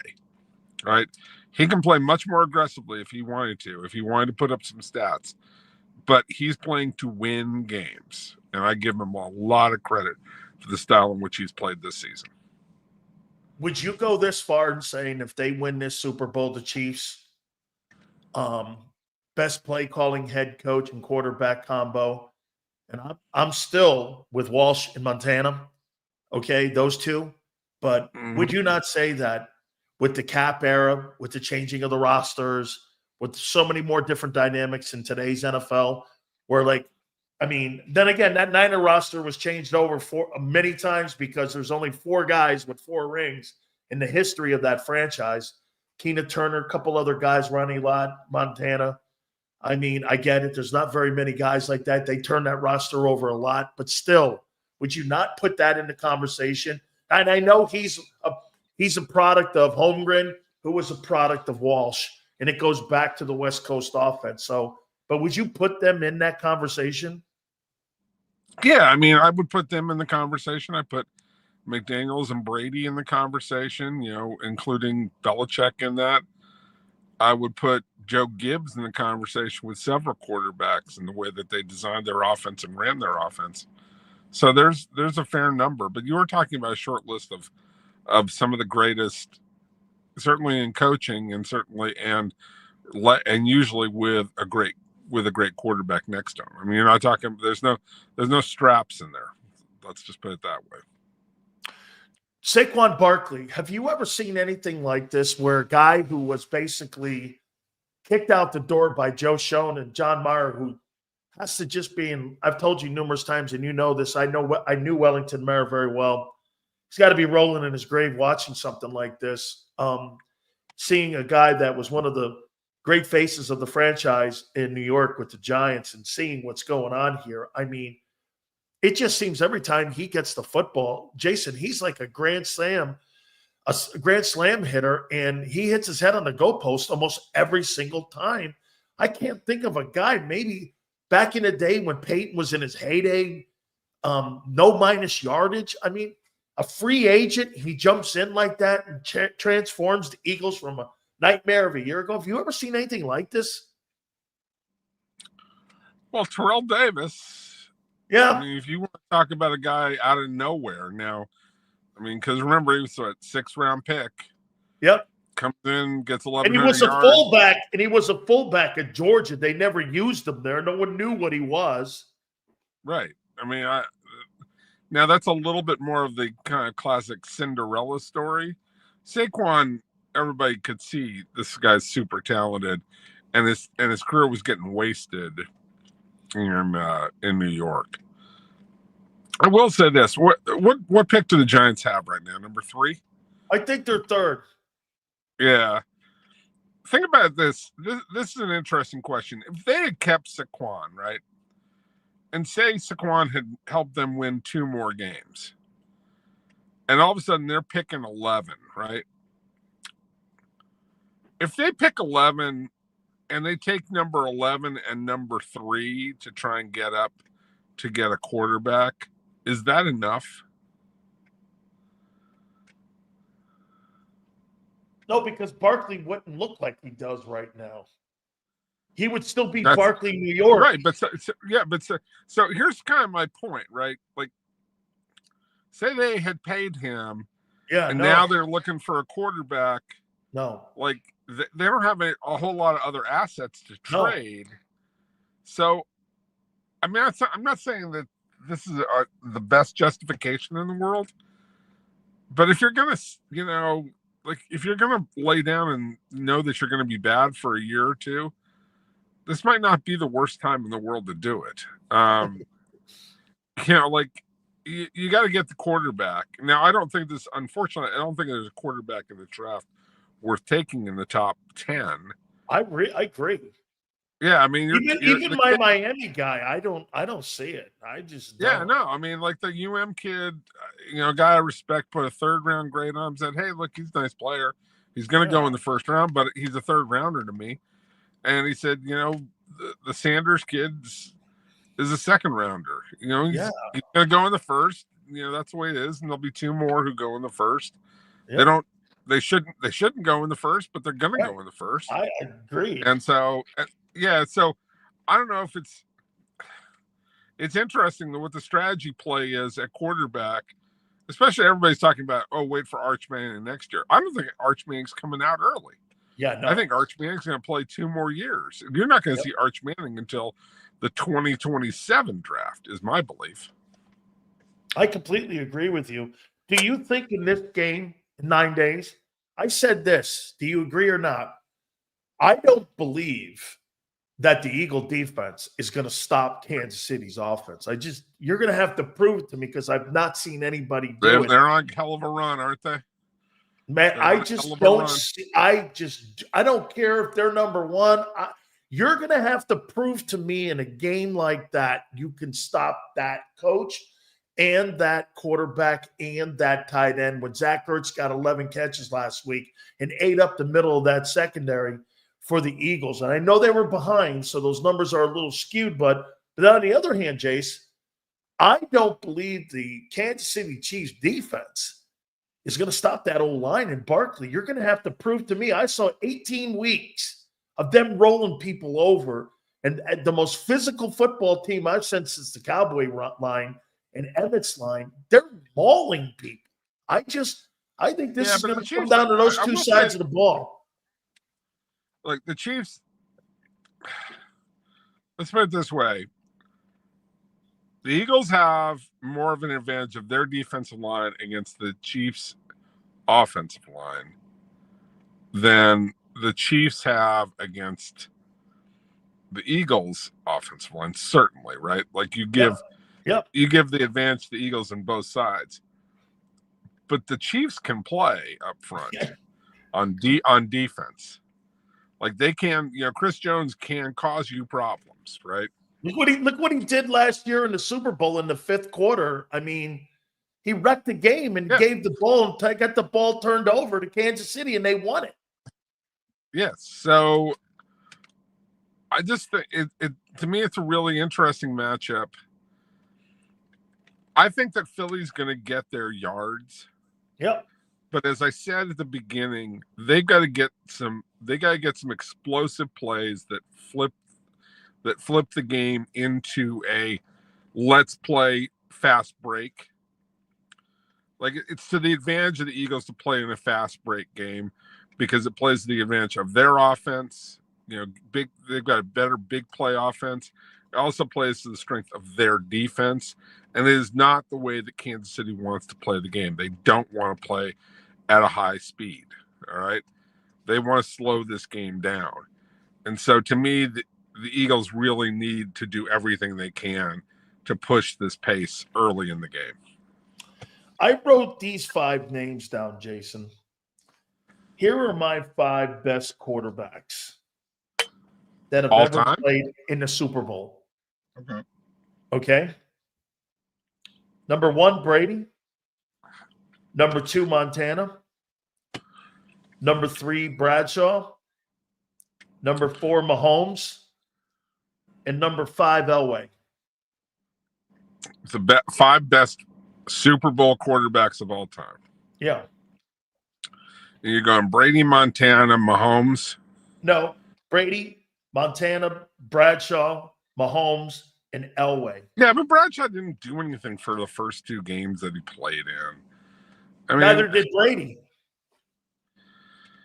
Wait a sec. Brady's very first one, he had the drive at the end of the Rams. The Rams drive to get it in field goal position for Vinatieri.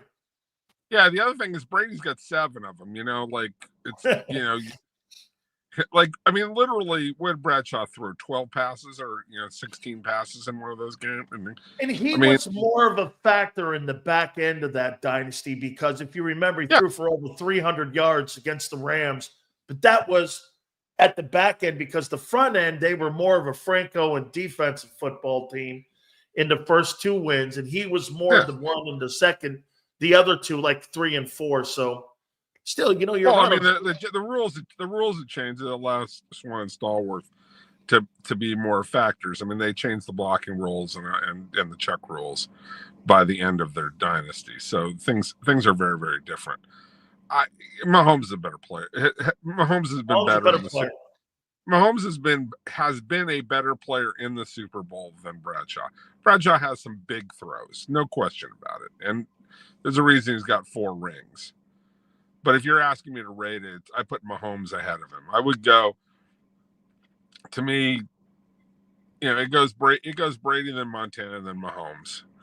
And Mahomes getting real close on Joe.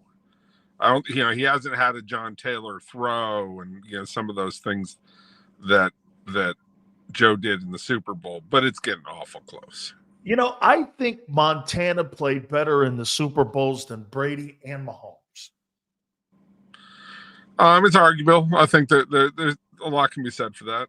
No turnovers in the Super Bowl and 14 touchdown passes, 140 quarterback rating, and he's beating people like Elway and Marino. We're not talking about stiffs here. We're talking about some of the greats that ever played. No, this is true. I mean, the Elway, the Marino game, the Cincinnati games. We're not talking about Eli Manning and Nick Foles here. We're talking about Elway and Marino. I get it, but again, getting to 9 of them, you get to 9, you win 7 is. I get it. That's ain't that's hard. That's hard to beat. Like that. Even in Miami math, I know 7 beats 4. I got it. 7 beats 4 by a lot. And if you give credit for the 2 other losses, and those were great games. You ain't going. Look, as I always say, I'll take the second pick. You can have first. You can have first pick. I'll be good. I'm good. I'm good at 2, and I'm good at 3. I'm good. That's right. I am. I'm good with any one of those guys. Actually, yeah. I'm even good with Bradshaw and Elway. You can. That's some great stuff. Oh, geez, you're gonna give me Elway? I'm good with that one too. I'm good. Yeah, with that. none of this is bad. None of it's bad. 2 more here. I got one here for you on Andy Reid. Doesn't Andy Reid get the now? Again, this is going to be the Stanford math versus Miami math. Okay, when it comes 6 versus 4, if Andy does win. So again, this is the math that you always land on, that you're right on. But isn't it more to be said about Andy Reid going to 2 different places and being a champion in so many ways? He helped Philadelphia. He's only really a champion. He's only really a champion in 1. Yeah, but there's only been 1 coach. He did go to 5 NFC championship games. He did a hell of a job. But there's only 1 coach in the history of the league who ever won titles in 2 different places, and that's Weeb Eubank. Yep. And so Weeb did some pretty spectacular things at 2 different places. Now the game was primitive. But they were the 2 most significant games in NFL history. Well, and Holmgren won a title in 1 place and made Seattle a contender. Yep. Too. So Reid's way up there. Reid's climbed into the top 5 coaches of all time. And who else? You're gonna have Belichick, Lombardi, Brown. Would you put Shula there? No, I wouldn't put Shula there. I put Gibbs there instead of Shula. How about Noel? No, not Noel. Noel's in the next group. Noel and Shula are in the next group. Walsh? Walsh is that's the question. How does Walsh factor in versus Brown and Lombardi? That's Joe Gibbs? One. See, Joe Gibbs is vastly underrated because Joe Gibbs is the only coach in the history of the league who ever made the quarterback a replaceable part. And people do not understand how crazy it is that you can win 3 different Super Bowls with 3 different quarterbacks in a decade. He truly made him a replaceable part. Even within the same season, like Doug Williams took over for Jay Schrader, and they went on and won a Super Bowl, right? Like, that's amazing stuff. Like, you built an offense that was so great that you could go from one guy to the next, to the next, to the next. Finally here, what did you make of the Brian Schottenheimer hire in Dallas? Oh, come on. There's only one. What are you doing? Come on. I got a text message from Michael Irvin. He goes, "You see what Jerry hired? He hired Schottenheimer." I go, "Kyle left San Francisco?" And he goes, "No, Brian." I go, "Oh, see, you got there now?" He goes, "Yeah." I'm like, "Oh my God." I'm like, It's a joke. Come on, it's a joke. Just rearrange the letters in Schottenheimer and you get Dave Campo. Come on. Or you get Jason Garrett. You get Chan Gailey. Chan was a little bit sharper than those guys, but yeah, you get just guys who are they're guys who are just going to get whipped, and they'll take the abuse because it's a chance to be a head coach in the NFL, and you beg for those opportunities. I get it. I understand why guys take the job, but they're not going. They don't have the gumption to stand up to Jerry and say stop talking, because they would, if they had the gumption to do that, they wouldn't have gotten the job. It's a joke. It's just a joke. That's all it is. It's just Jerry, and here's the point. I think that Jerry has finally reached the point where fans are going to get disillusioned. Yeah. Right? And if this doesn't really work, now they've still got good players, so they can be competitive next year and salvage it. But if it doesn't work in the next 2 or 3 years, and they blow him out of there, and the team starts to fall apart, like all of a sudden there's going to be some empty seats in Dallas. And they don't do empty seats in Dallas. No, not at those prices there. Jason, let me sneak this in here on you on Kellen Moore. Is the Saints' job a good job? I love Mickey Loomis, the Benson family. They're really great sports folks. It's a really great fan base. Do you think they got $50 million? They got to whack off that cap still. They're in cap hell. They got to decide. This year, Derek Carr is guaranteed as of right now $10 million. After March, it's another $30. You've got to determine whether he's your guy or cut him pre-June 1 or post-June 1, whatever it is. And do you think that's a good job for him to take? If you go in there with the sort of gravitas, and I don't think Kellen is this guy, but he's not. The Sean, you have to go in with the sort of Sean Payton. Here's the big plan. Here's what we're going to do. Here's how we're going to turn it around. I'm going to do this, this, and this. We're going to wait a year. We're going to get the quarterback. We're going to do this. You have to have a plan. You have to follow it. And you have to have the personality that will make it play. Because I don't think Gail Benson wants to fire anybody. She didn't want, she doesn't want to make those kinds of moves. She's not interfering.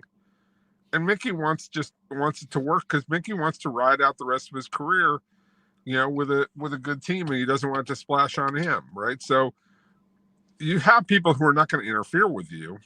At the same time, you have a bad cap situation that finally needs to get cleaned up, and you don't have a quarterback. And you got to find a way to get one. Now, Sean Payton, for all the gumption and all the everything that he had coming in after Katrina and all that, he did have a quarterback land in his lap. Yes. Right. Like I give Sean a lot of credit, but Drew Payton, Drew Brees shows up, there because he's got an arm that's, and nobody knew he was going to be. They were kind of an outlier because he had broken his shoulder in San Diego, and everybody was after Dante Culpepper at the time. And it turns out that Brees was put back together like Humpty Dumpty by Dr. Andrews, and it worked. I kind of think he got lucky in a way. Dr. Andrews didn't think that Drew was going to be able to throw at the beginning of the year. That's right. That's how. That's what he told. That's what he told Nick Saban at the combine. He said, he might only be able to throw short passes at the beginning of the season. Saban freaked out. For good reason too. But you got as with anything, you got to get the quarterback. You got to get it right. You got to get a little lucky in that process. But I think you have to go in with a very strong plan and a direction and a focus, and you have to say, we're going to do these following things that are either going to tear it down to the studs and start over, or say, I can do this with Derek Carr, and here's how I'm going to do it with Derek Carr. You can't go any other. You have to go one way or the other and be decisive. And Kellen Moore doesn't come off to me as like super decisive. Wow. It's going to be interesting to see what happens here because supposedly Tom Pelissero saying he's putting his coaching staff together now, and that announcement will be made, according to Tom, after the Super Bowl. So we'll see here. Jason, I appreciate it, brother. All right. We'll talk to you later, dude. Be good. You got it. Our great Hall of Fame voter, Jason Cole. Make sure you check out his work. Please hit that like button. By the way, the legendary Philly 500 will join us at 4:30 Eastern time. Xander's still going to join us at the 5 o'clock hour, but we will say this to you, my friends. We are so proud to have Morgan & Morgan back on the program. I've known John Morgan for over 20 years. He's invested in my show and in me for over 20 years, and he's done something for you and your family if you so choose to pick their law firm. They make sure that they get the best return if you're injured in any way for you and your family.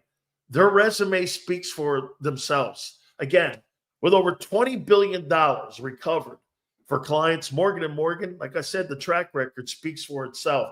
I gave you a story about a client in Pennsylvania that was first initially given $650K by the insurance company. No way.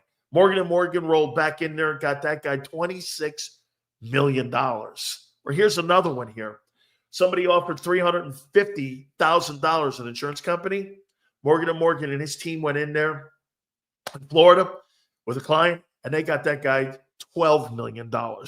That's the track record that Morgan & Morgan have. Listen, everyone knows life is tough, and making decisions like that are some of the biggest decisions you'll make. Choosing Morgan & Morgan will be one of the easiest decisions that you make. If you're ever injured, check out my friends at Morgan & Morgan. The fee is free unless you both win. For more information, go to forthepeople.com/big sales or pound 529.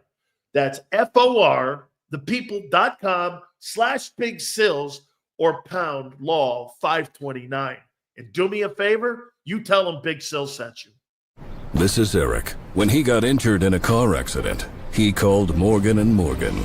He not only gets a lawyer, he gets trial lawyers like Sam and Jessica, who are in it to win it. He gets his own investigators with briefcases, leather ones. And if you ever have questions, our customer service folks keep things rolling. Injured? We're your army. Morgan & Morgan, America's largest injury law firm.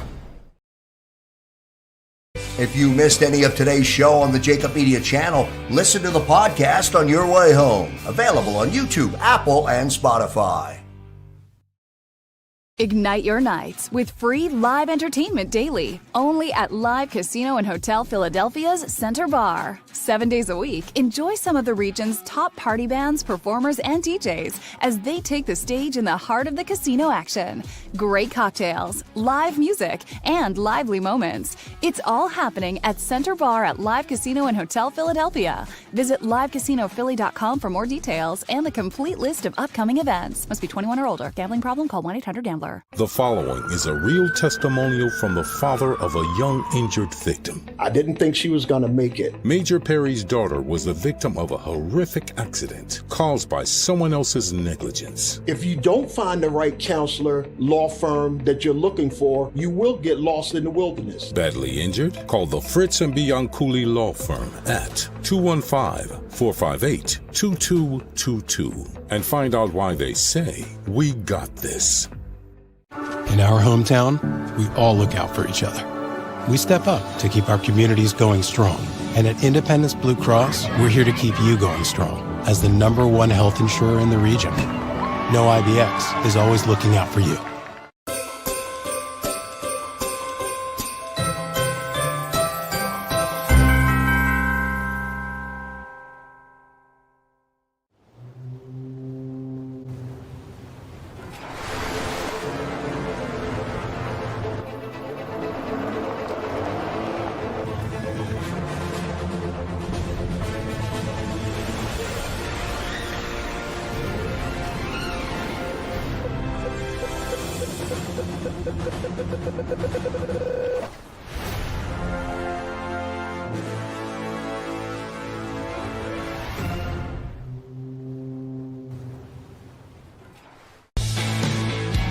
We noticed that there was mold creeping into our basement about a year and a half ago, and wanted to make sure that we were getting rid of the problem permanently.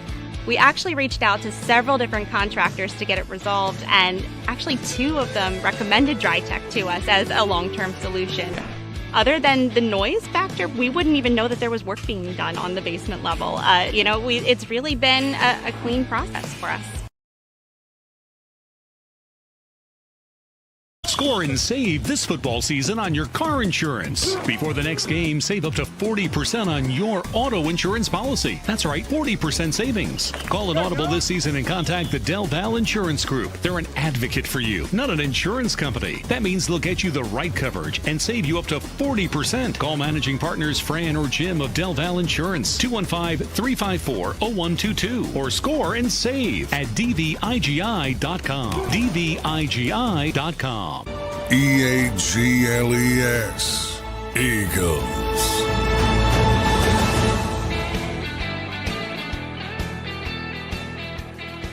How can I put it this way? I got to be careful here. Hit the like button. Big Sills. Okay. So here's the latest. The Eagles have contacted Frank again.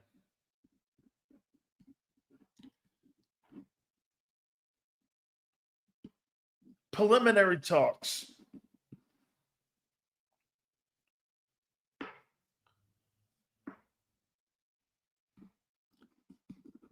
Clint Hurt has no comment.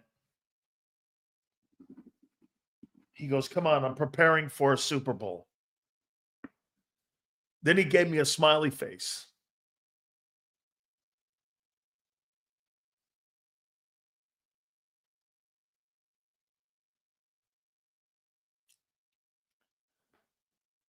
That's all I'm going to say.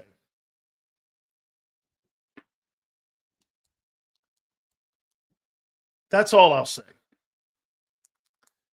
Hit the like button. Appreciate it. Big Sills thinks he's Adam Schefter. Why would I want to be a douchebag like that? I'm not Adam Schefter. I'm not a reporter. I don't pretend to do shit like that like he does. Oh, I forgot to do this. Bro, I'll show you my phone. Simple. There's my phone. I don't have him. I'll ask him to show you his. See, there's Jason, Frank, Tom Condon, the agent for Kellen. Tressman is up for coordinating jobs in Tampa and New York. It says right there. I've talked to both Aaron Glenn and Todd Bowles. Not sure what you're talking about. I don't pretend to be a reporter. I'm not a reporter. Who in their right mind would want that distinction? You doing? Yeah. What, Sue? What are you talking about? Jeez. Why do you dislike Adam? Damn, still got receipts. That's all you got, Brian, right? That's what I got. I got to have receipts. You know why? Most people today won't show you their receipts. So, again, Frank Reich has been contacted again by the Eagles. You know what they could be doing, too? Because Frank's not going to go deep into it. Frank might be asking for recommendations. Hey, did you see who the new passing coordinator is in Chicago? Xander, who's the new passing coordinator in Chicago? Does anybody know? Does anybody know who the passing coordinator is in Chicago now? No, not Brian Johnson. Say it with me. Say it with me. Press Taylor. How you doing? Press Taylor is now the passing coordinator for Caleb Williams. Oh, yeah. I don't know Press Taylor. I don't know him. I actually know good coaches. I don't know Press Taylor, man. Okay. No, Shaw got the passing coordinator job. Where did he get it? Where did he get that job? Former Stanford coach. I wrote it down. New passing coordinator. Yeah, David Shaw got a job somewhere. Yeah, David Shaw got a job. Press Taylor got one too. So, I don't know. Hit the like button. Dude, you got a coach that is filling out his coaching staff while you're preparing for a Super Bowl. Woo, man. Philly 500 will join us at the bottom of the hour. Lion Sill, thank you very much, Kyle. That's right. David Shaw got the job in Detroit as the passing coordinator. That's right. Thank you, Alex. That's what it was. It was the Lions. Press got that job. Chris Spielman told me that. So, Lions, thank you, guys. Very good. Right. Dude, it's funny. Like all the people that come on the program and all the people that text me, hey, Sills, did you hear that? Frank's now. So I have to text Frank. Then you text Kellen's agent. And you talk to Kellen's agent. What's going on? Then you talk to Mickey Loomis. That's all I'm doing. I'd love to get we'll get Mickey Loomis on after the Super Bowl. Okay? Promise. Okay? Sills. Hey, Sills, you drafted Eagles all-time Super Bowl team. Are you going to do a draft for the 2025 Super Bowl rosters? KC, Phil. Oh, that would be great. We'll do that tomorrow. Wait a minute. I'll do it right now. I like that idea. Let's see Kansas City. Let's go to Kansas City. I like that right now. If I had to pick a game between Super Bowl 59, the two teams, this is going to be easy. This won't be hard. Shit. Let's go depth chart. Quarterback, Mahomes. Let's see here.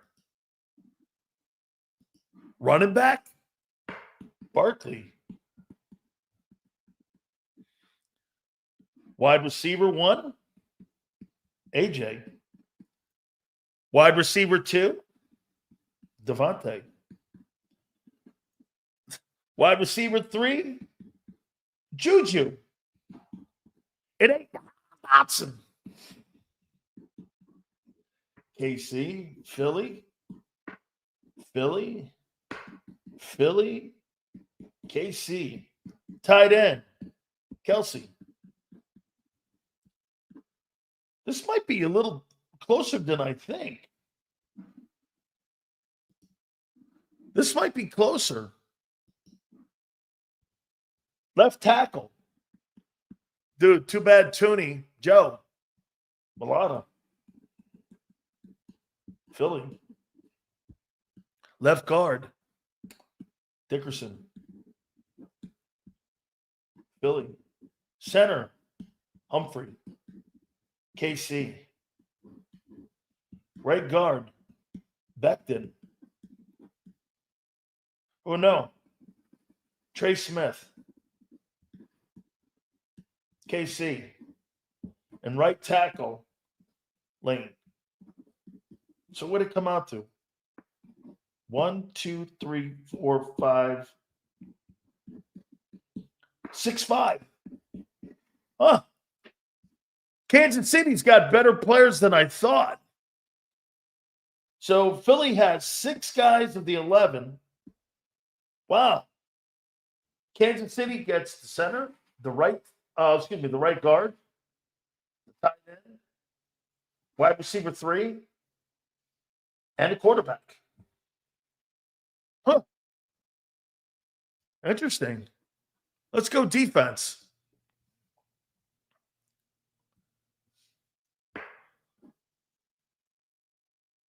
Carl Aftis over Sweat. I'll take him. Wharton? No way. I'll take Carter.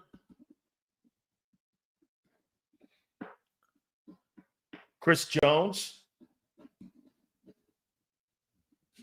I'll take KC.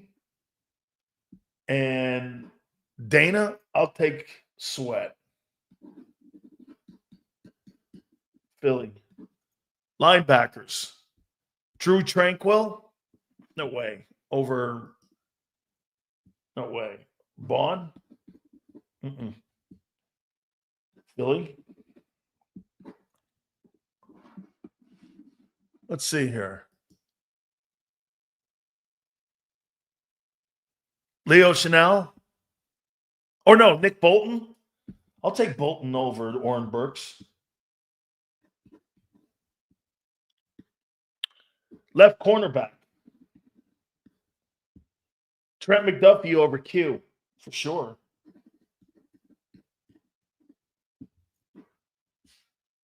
Safeties, Reed or Blankenship. I might take Reed there.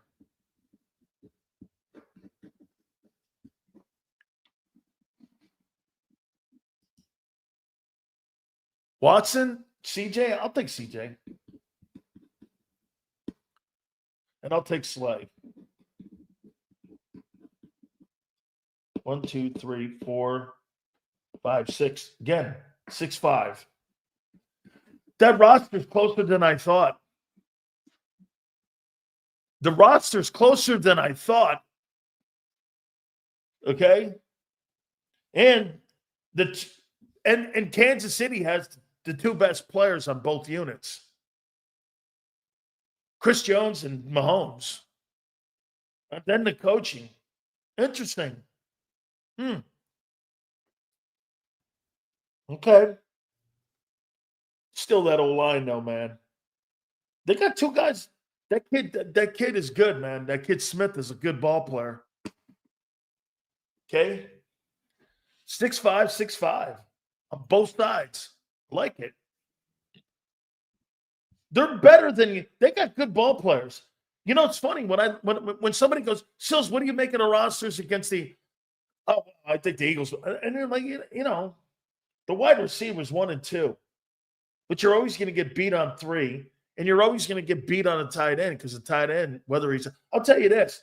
Healthy Goddard and Kelsey, here's what you got to look at here. Healthy Kelsey and a healthy Goddard, that's not that far off any longer because Kelsey's on the back 9. That's not that far between. Like, that's not a giant gap. I think they got a legitimate pass rusher. You're getting one with this kid, Nolan Smith. That's right, Keith. Keith's right. Hey, Keith, you know, they may not have the flashy names that people think, but there is a reason why that football team, theoretically, outside of that Denver game, has lost only one ball game this year. I'm with you, man. You're right. They're good. They got a lot of good ball. And plus you combine that with the better coaching. And you know what? You know, I said this a couple times yesterday in the refs. I can't dispute that, Sydney. I said this yesterday. Hey, guys, when I say that Kansas City has better coaches than you, these are generational coaching staffs in Kansas City. You've won a ton of games. They've won a ton of Super Bowls. 221 likes. Thank you very much there, Matt D. Please, guys, let's get that number up a little higher. You know what I'm saying? Okay? I mean, at the end of the day here, by the way, Philly 500 is going to join us in a couple minutes here. Goddard was amazing in the last Super Bowl. Need a repeat. Dude, when he plays to his ability, Goddard's a top 5 tight end. I've said that numerous times. I don't think anybody covering the team or anybody in the NFL would ever say this. Dallas Goddard, I want to move off him because he sucks. You move off of him because he's not available enough. Okay? He's just not available. And he gets hurt all the time. I mean, he is a good player. Nobody here is going to do this. Hey, God, it sucks. I've never said that. And nor would I. But he's got to be available. You can't miss 25% of your career and go, hey, I'm one of the greatest of all time. He's not. Seals, you see Josh Gizzard got promoted to the Bucs OC. Did that just come down? Kyle? Okay. Seals, if Hurts plays like last game, do we win again? I'll make a comment to you when Tom Brady said. I think Tom Brady made a great comment about the Eagle offense. He was asked this on Colin Cowherd's show. Philadelphia offense. And he said this, when they get a rhythmic pacing going in the passing game, they are impossible to beat. However, you have only had that happen twice this year. And you're going against the best coaching staff and quarterback duo maybe in NFL history. Okay? This might be the best. This is better than Jim Johnson, Andy Reid, Philly. Once again, I'll tell you this. What I love about our guy, John McMullen, John and I, in many ways, have a lot of different opinions, but we see the game with one thing. We see the game through different lenses. And different opinions are okay, at least here. Different opinions are okay here. Okay? Me, when I see Steve Spagnuolo, this is the architect that beat Brady with the Tyree catch. His defense got pressure on Brady. He beat you in 22. He beat the Niners last year. I mean, this is the best combination of head coach, coordinator, and quarterback I've ever seen. I mean, there's nothing like, okay, Andy Reid's been to 5 conference championship games in Philadelphia. He's been to 8 in Kansas City. I mean, that's insane. This guy's, how many conference titles does he own? 1 in Philly. He's got 6 conference championships as a head coach. Is that right? Yeah, he's got 6 conference titles and 3 Super Bowls. Andy's 3-3 in Super Bowls, I think. He's got a better record than Don Shula. I mean, that's crazy.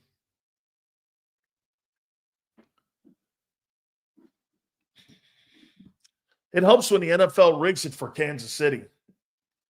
So this is the new thing now, what fans are going to do.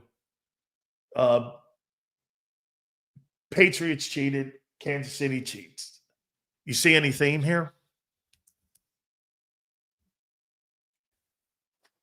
You see the theme here, right?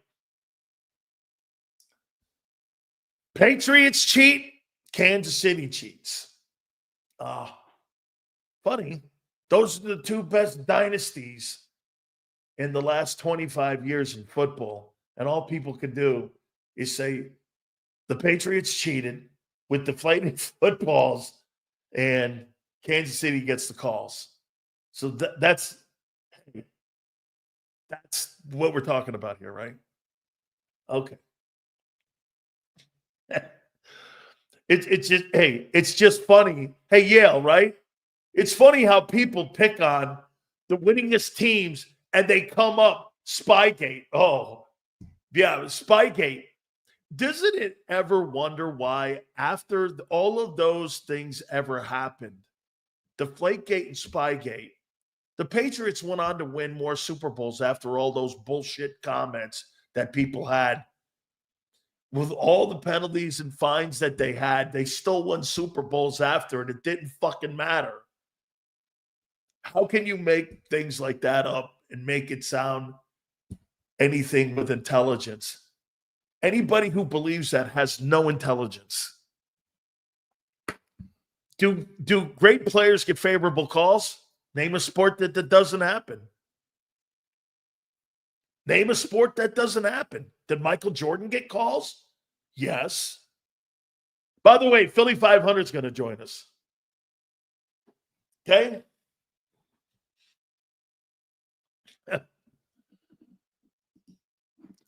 Every game, every week have terrible calls, but people only watch nationally televised games. Who is always on national TV? Chiefs. Hey, Brandon, I'm not saying they don't get favorable calls. Mahomes does. Jordan did. LeBron does. All those guys get favorable calls because they built the equity up. I mean, are you really going to sit here and tell me that Nick Bolton gets favorable calls because he's a linebacker in Kansas City? Or that Orrin Burks is going to start getting negative calls because he's a fill-in in Philly? Come on. And come on. Come on. But, again, I agree. Dude, the last game, I even tweeted out, hey, the NFL doesn't even care lying anymore or not being transparent any longer. That was not a hit to their face. And they called it, and then the Chiefs scored right after that. Or everyone saw that Allen got the first down. Everybody in the booth was saying it. The guy got the first down, and then he went to replay and even went, no, he didn't. You're like, come on, man. Holy shit. Even replay didn't see it? Hey, I'm not lying to you, man. You know what I did? I said they must have looked at the review. They must have looked at the review of that game like this with one hand over their eye and went, yeah, I don't see anything. Okay? It's part of the game, man. It is. Do me a favor, guys. Please hit the like button. We're going to get Philly 500 on here in a couple minutes here, man. Hey, man, you know what I got to say before? Hey, this week we've had an amazing week, man. Dick Vermeil was on. We had yesterday Howard Eskin on with us. We had who else? Marcus Hayes with us. Angelo's with us. Angelo will be on Monday too, by the way. He'll be on every Monday as we get ready for Super Bowl 59. And you know who the guy I look forward to? It is Philly 500. And you know what this dude does? Oh, hum. Just another Super Bowl. I mean, poor Mark Holmes. I put Mark Holmes to bed. You know why I put him to bed? I can't look at his puss anymore. Philly ate him up, man. I mean, he just must be killing him. It's just, I don't know, man. So without further ado, let's bring in one of my favorite people that we get on the program all the time. It is Philly 500. How you doing, brother? I'm good. I'm going to the Super Bowl. How you doing? I'm good. Could not be better, Sills. This is a wonderful, wonderful thing right now. I mean, it's so beautiful the way everything went down in that NFC Championship game. It's looking like the way things are panning out for the Super Bowl is fitting us just perfect. And I feel good about where we're at. I really do. What were your big takeaways from the NFC title game? That Washington was happy to be there, and the Eagles were on a mission.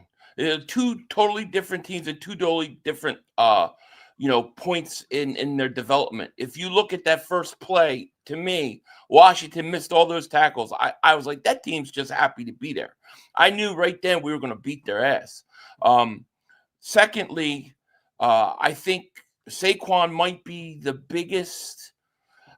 I would still put Barry Sanders as my number one back of all time, but I think in terms of clutch, you gotta put Saquon Barkley up there as maybe the most clutch running back I've ever seen. I've never seen a running back every game in the break 50 yarders, 60 yarders.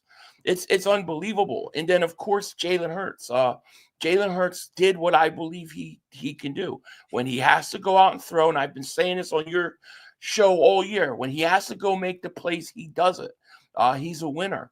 So all around, man, I feel great about this team. I feel like not only for this Super Bowl, but we're a young team for the most part. I think our window's open for the next 4 or 5 years. How about this here? I think Barkley's had an amazing season, and I really do. And I'll throw this at you. Who had more of an impact on a team getting to the Super Bowl, Terrell Owens or Barkley? Barkley. I go Barkley. I mean, Terrell Owens was great, had a great year, but I mean, we're talking about, 30 yards away from the all-time combined regular season and playoff. No, I think Barkley. Plus, Barkley played in the playoff games. If you remember, T.O. missed the playoffs until the Super Bowl. Barkley was with us the whole stretch. What will be different from Super Bowl 57 this time around at Super Bowl 59? Well, I think there's a couple things. I think for the Eagles, the first thing is they've been there. They know what it's like. The defense is much better, and then you have Saquon Barkley. I think those three things are going to be a big factor. To me, the most underrated thing that we're going to hear and what's going to go under the radar, under the table all week next week is going to be the fact that the Eagles played this team and lost 2 years ago. When you lose to a team 2 years ago in a Super Bowl and you get a chance for revenge, you better believe that if there's two teams out there, the Eagles are the hungry team. And I truly believe that. Here, let me throw this at you here. And you tell me if you agree. I think there's two ends of this game here. I do not believe that the Eagle defense can stop Mahomes and Reed and Kelsey. You know why? You guys win a lot of games. They win Super Bowls. And no one has stopped this team but Tom Brady in a Super Bowl. And I understand that. On the other hand, you're going to have to prove to me that Kansas City can stop that old line in Barkley. I just don't believe that either.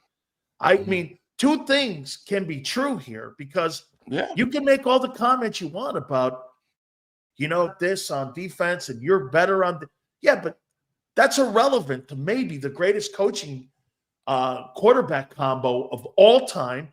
And you know what? Their resume speaks to the fact that they win Super Bowls. This is not about regular season win percentages. I agree. This is about winning the game. But again, really, they're going to have to prove to me, Kansas City, you could stop, because I haven't seen anybody. And if people think the Steelers stopped them and Barkley still had 90 yards rushing, that's not really stopping somebody. You know what I mean? I mean, that's still a good game. Do you agree with that? No. I think it's fair. I think you have to give them their just due. They won 2 Super Bowls. They beat us once. I have no issue with saying that you have to go out and prove that you can beat the champs. I have no issue with that. But I do think we're going to kick their ass. I'm just going to be honest with you. I think we're going to kick this team's ass. I've been watching this team close, Sills. I've been watching not the plays. I watch between the plays. I watch the celebration when they win the AFC Championship. They're entitled. They have now got that Cowboys stank on them. You know what I'm saying? They have that Cowboy stank on them. And I'm telling you, this team thinks they deserve it already. They already think it's over. They think they won. I can tell by these guys' attitude. They are going to get their ass kicked. I think the Eagles are going to come out and they ain't going to know what hit them. And when Mahomes and Reed begin to get going, it's going to be too late. That's what I think. I feel it, Sills. All right, man. I like it. Okay, how about this one here? Who do you think has to gamble more in Super Bowl 59 in 9 days? Kansas City or Philly? Gamble? Interesting. I think Kansas City is going to have to gamble because I think that they don't think – I think they think they can stop Barkley. I've already heard this already with the pundits all over the national media. They act like they're going to just stop Barkley. No problem. Oh, well, the Eagles haven't played a team like Kansas City. I don't think there's any team that can stop them. And I think when Barkley's breaking 50-yard runs, 60-yard runs, I think that puts a team in a position where they may have to take some chances. The Kansas City Chiefs they're not as explosive as they were a few years ago, I don't believe. Great. So I think they have to beat you by, death of 1,000 cuts. The one area I don't worry really with the Chiefs that was a problem a few years ago was their running game. I think the Eagles will be able to handle that. I really think if the Eagles come out and play to their capability, if they play the way they played in that championship game, I think they're going to put a beating on this team. And maybe I'm being overconfident. It's my team. I'm trying not to be. But when I close my eyes at the end of the day and I envision the Super Bowl, I think it's going to be a lot. I think it's going to be a beating. How about this? Do you want the straitjacket still on Hurts? Or do you want the straitjacket off Hurts in this Super Bowl in 9 days? Awful. I want you to play. Let Hurts. Wait a minute. But when you had the straitjacket on him, that football team won 17 ball games doing that. Yeah, but I don't look at it like the straitjacket was the reason why the Eagles did this or that. I don't believe that. I believe that's actually made it more difficult. I think we would have been winning easier if it was off all along. I don't think Hurts has ever been a problem. And so there was no reason to put a jacket on him or not trust him. Okay, yeah, did he have stretches where he had a lot of turnovers last year? Yeah, he did. But I think letting him come out and throw the ball like he did with Washington last week a little more, I thought it was a really good thing. Xander just said that when they took the straitjacket off him, they dropped a 55 burger on him. 55 points was right. You know what Brady said about the team? Brady said this, man, when they're in a rhythm like that, he thinks the Eagles are unbeatable. I agree. I agree with him. And if you look before that concussion, he was really I thought played good football. He had come off that Steelers game. They beat Baltimore. They were going right down the field against Washington that second game.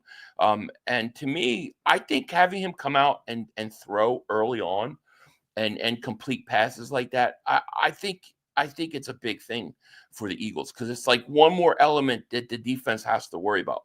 Now you have to worry about the passing game to go along with Barkley.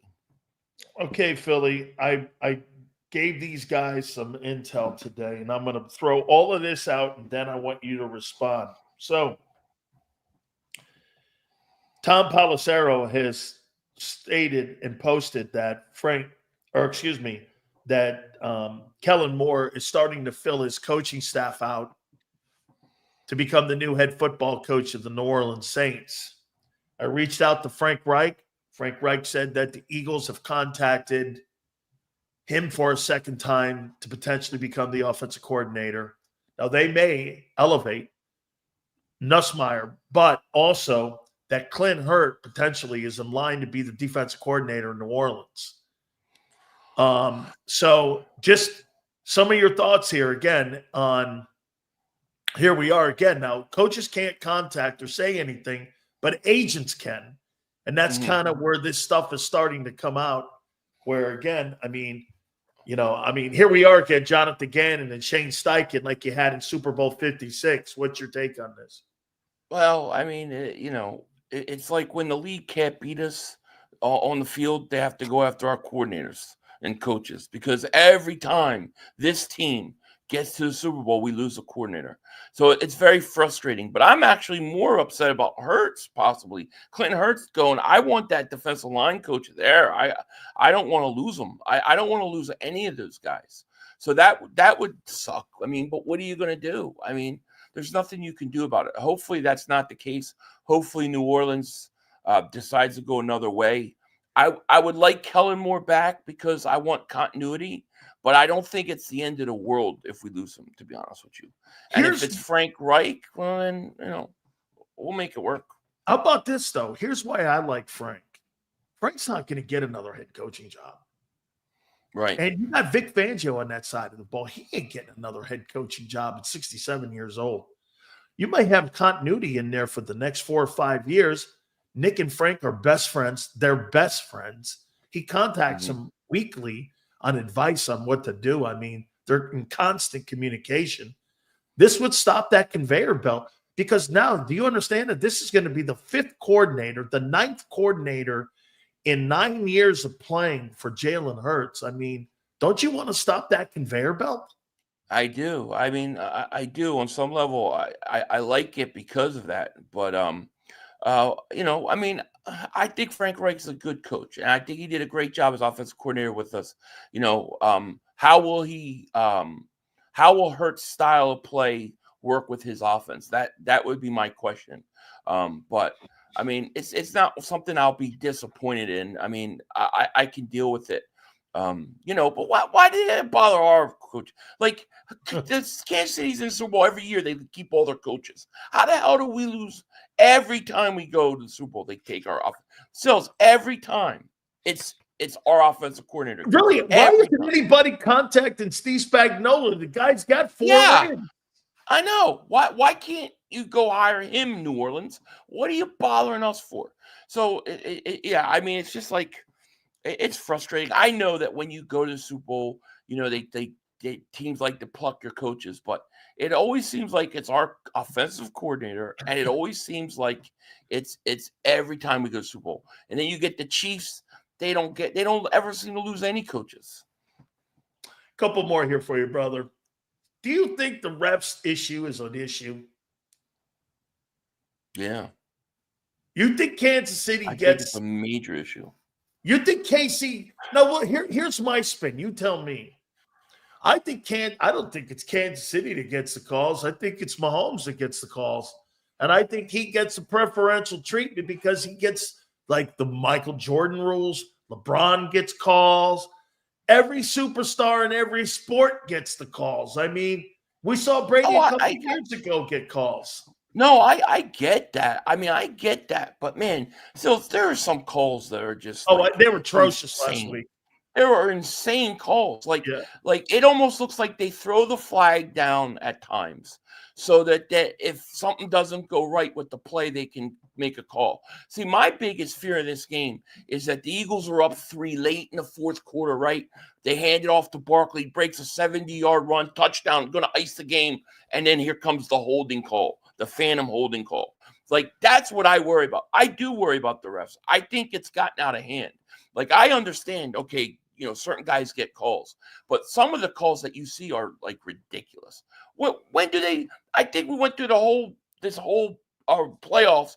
I don't think they called one holding penalty on that offensive line at all. It's ridiculous. And Allen got the first down. I don't know how. And then they went to replay and they said he didn't get it. You're like, wait a minute. It was, but it seemed like every time they spotted the ball short. It was like, where are you getting these spots? And then, when he threw that pass, was it Kincaid that went through his hands? Yeah. Dude, they had flags on the ground they picked up. I think they were ready. If he catches that, they're calling a flag on Buffalo. I believe it. I think it's gotten out of hand. I do. It's too much. Do you think Hurts is the greatest quarterback in Eagle history in the Super Bowl era? Well, Randall Cunningham's my favorite personal quarterback of all time. I'm from a talent perspective, but I think Jalen Hurts is going to go down as the greatest Eagles quarterback of all time, and I think he's going to be the biggest winner of Eagles quarterbacks of all time. So you think if you were going to build your team between Randall Cunningham and Jalen Hurts, you're going to take Jalen Hurts over Randall Cunningham? No, I'm going to take Randall Cunningham over Peyton Manning. I'm taking Randall Cunningham over everybody. Okay? No, Randall's my guy. I love Randall. I can't rationally, logically not take Randall. Like I can't do that. It's Randall. Randall's my guy. But if we're being honest from a pure winning perspective, I think Jalen Hurts is a winner. And I've said it to you many times. I think when it's all said and done, the guy's going to walk away with at least 1 or 2 rings. I think he's a winner. So I would have to, if I'm being fair, I would have to go Hurts. All right. Last one here for you. Xander has kind of changed his tune on this dude. I'm going to see if you have. Are you warming up the Nick? Give my man a cannoli. Give him a cannoli. Come on over. Let's roll some meatballs up. Nick Cannoli. I mean, listen, there are things I don't like. Nick Cannoli. Yeah, Nick Cannoli. but I mean, how can you argue with it? You know, I mean, come on. You're talking about a historical collapse last year, and then to come back and go to the Super Bowl. Now, I know that has a lot to do with coaches, players, what Howie did. You know, you ended up getting a possible defensive player of the year and the best player in football and free agency. So I get all that. But, I mean, for whatever reason, man, those players like playing with him. And if they go out and they play for him, I mean, I don't know what else we could ask for. I don't like everything he does. But Dick Vermeil said this about him. He gave out 3 boxes. If you go back and listen to it, and he goes, you know, sometimes teams win in spite of their coach. They win because of the roster, and he put another one out there.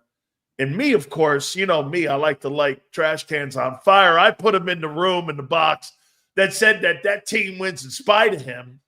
That's where I'm at there. I know. A part of me feels the same way.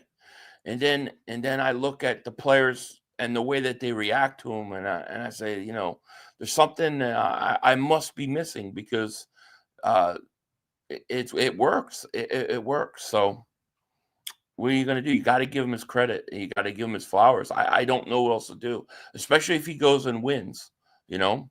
All right. I'm going to ask you this, and I hope we can get you on next week. Super Bowl. Yeah. Okay? Of course. All right. Good. Great. Listen, I'm going to give you a shot to get a mulligan next week, but I'm going to ask you now. Give me kind of a 9-day out kind of score. And I think there's going to be a lot of points scored in this game. I think points are going to be – this is going to look like – well, wasn't there a lot of points in the last one between these two? It was 38-35 or something like that, right? So I think there's going to be a lot of points in this game. How do you see this thing so far? And again, ready? Give you another chance next week here, but how do you see it? Right. Oh, my God. I can already tell this is going to be obnoxious. 37-20 Eagles. Wait a minute. Kansas City's going to get beat by 17 points in the Super Bowl by the Eagles. That's how I feel. A week out, that's how I feel. I feel they're going. I told you, I think the Eagles are going to kick their ass. I ain't playing. I mean it. I really do. Maybe I'll change my tune in a week. We'll see. But right now, the way I feel like we're going to kick their ass. And I don't think they know what's going to hit them. I don't think the media. I think they got that Cowboys stank on them. They think that they automatically should get this Super Bowl ring. And I think that they're going to take it for granted. I think they're fat cats. We're hungrier. And I think that everybody is discounting the feelings that the players have who lost that first Super Bowl to the Kansas City Chiefs. Nobody's talking about that. That, to me, is a big deal that the Eagles have already played them in the Super Bowl. I'm taking the Eagles. I think they're beating their ass. Beating them big, too, here, right? All right. Yeah. I mean, now, maybe I'll change it a week. It'll be closer. But right now, a week out, I get a mulligan. That's how I feel. Are you a little concerned, though, about Dickerson and Cam? Yeah, well, I mean, if the Super Bowl was this Sunday, we'd probably, be a big problem. But, I mean, those guys gutted it out. I believe they'll be ready. Of course, I worry about them. But, I think they'll be good to go. We'll see. I'm going to tell you before you get out of here. Here's my prediction on Jalen Carter. There'll be 5 penalties that they didn't see in holding on him. Yeah, I'm sure. They'll get him for a personal foul. AJ will be mugged in this game because here, I'll tell you this. If they call this game tight, Eagles blow them out. If they call this game loose, that favors KC. Mm-hmm. Okay, because then it's more subject to the refs' eyeballs and what they're going to do when it comes to calling pass interference. If they call it fair and tight, the Eagles have the personnel to beat them pretty good. I but agree. If they allow them to play, and here, look at Zach Ertz last week. He had 11 catches for 116 yards. Keep an eye on Kelsey getting open in the middle because you know his girlfriend's going to be in the building. And they want all them Swifties out there going, ooh, look at my boy. Yeah. You know what's going to happen? They're going to call it for the Chiefs the whole game. And then at the end of the game, in a close situation, they're finally going to call something for the Eagles. And the Chiefs players and the fans are going to lose their mind because they're not used to anything ever going against them. And then it's going to be a big, a big controversy. That's probably what will happen. Well, let me. But I feel good, man. I feel good where we're at. Jimmy, let me just say this to you, man. If that thing plays out like the way it should play out, I think this game's going to be a pretty good-looking football game. You think they're going to come back and throw some points on the board there at the end because the Eagles are going to be too far ahead, and you think they blow their doorknobs off. I think the Eagles, my feeling right now, and it could change. You said I get a mulligan. Yep, you get a mulligan. I feel like they're going to come out and they're going to go up early big on them. And then it'll, Kansas City will try to close it and get it to a closer score. And then the Eagles will score some points at the end to put this away. A big Barkley run and then a big pick six comes late in desperation. I think something like that. Make sure you tell your friend Mark Holmes that, hey, he must hate your guts right now, man. Brian Schottenheimer. Yeah, but it's still the delusion the delusion is starting to kick in. He's now going from disappointment to, oh, maybe this is a good thing. Maybe things are changing. So the delusion is setting in. So I figure by June they'll be the best team in the league. They hired Chan Gailey. That's who they hired. Make sure you check my boy's channel out. He absolutely dominates, man. And he kills me. I appreciate you, brother, doing appreciate it. it, man. Thank you so much, brother. Thank you. All right, I'll see you. That is our friend, the Philly 500, man. Make sure you check his stuff out. He was absolutely awesome as always. Do me a favor. Hit that like button. On the other side of this, don't forget, we're going to talk to our boy Xander here, but don't forget our great friends at BetUS. During this football time, you're 9 days out now from being able to bet with our betting partners at BetUS for the YouTube 150. That's right. Signing bonuses up to $2K. Your second and third are 125%. Go to betus.com.pa. That's betus.com.pa. Fastest payouts in the business. 24/7 personalized service, 365 days a year. Live wagering on all major games. And if you want your own account executive, they can set you up there at BetUS. Go to betus.com.pa. That's betus.com.pa. And do me a favor. Make sure, there it is right there, the YouTube 150, folks. betus.com.pa. That's betus.com.pa. And do me a favor. You tell them Big Sil sent you. If you missed any of today's show on the JAKIB Media channel, listen to the podcast on your way home. Available on YouTube, Apple, and Spotify. Ignite your nights with free live entertainment daily, only at Live Casino and Hotel Philadelphia's Center Bar. 7 days a week, enjoy some of the region's top party bands, performers, and DJs as they take the stage in the heart of the casino action. Great cocktails, live music, and lively moments. It's all happening at Center Bar at Live Casino and Hotel Philadelphia. Visit livecasinophilly.com for more details and the complete list of upcoming events. Must be 21 or older. Gambling problem? Call 1-800-GAMBLER. counselor. The following is a real testimonial from the father of a young injured victim. I didn't think she was going to make it. Major Perry's daughter was the victim of a horrific accident caused by someone else's negligence. If you don't find the right counselor, law firm that you're looking for, you will get lost in the wilderness. Badly injured? Call the Fritz and Bianculli Law Firm at 215-458-2222 and find out why they say, "We got this." In our hometown, we all look out for each other. We step up to keep our communities going strong. And at Independence Blue Cross, we're here to keep you going strong as the #1 health insurer in the region. No IBX is always looking out for you.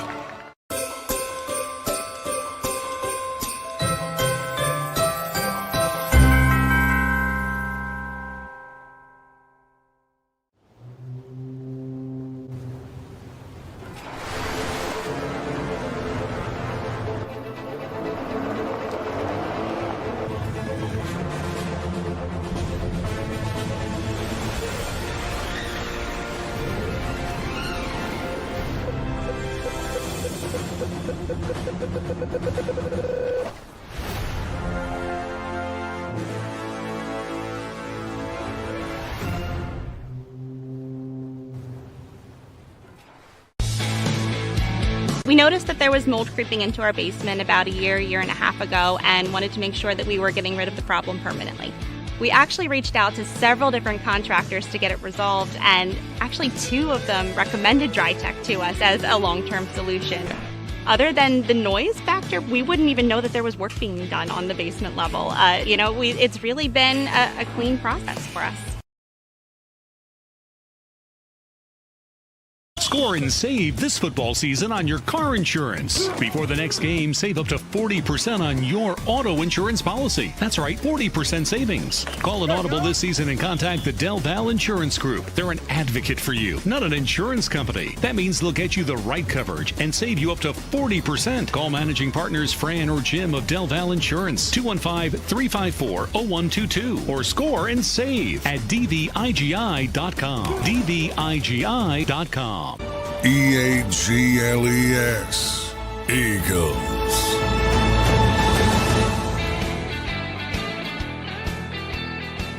Rick Sills National Football Show. Please hit the like button. Xander's going to join us in a couple minutes here. By the way, I got to say this before we move on here. Congratulations to LeBron James, man. You're a great player. Wow.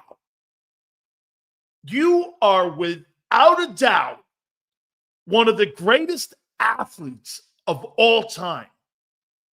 I mean, there is no question about it. Because anybody who can have a sorry-ass son get an NBA contract and look that bad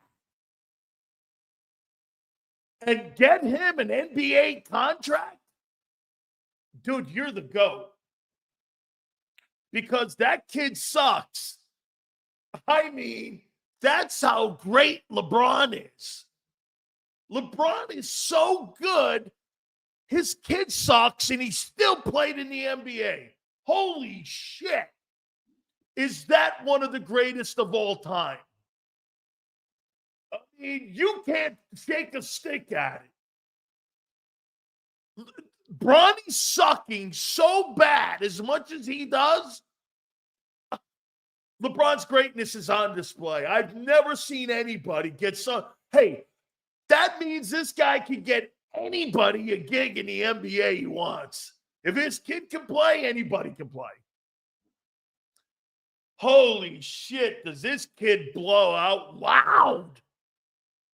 Man, I mean, wow, you're great. What a great player you are, LeBron.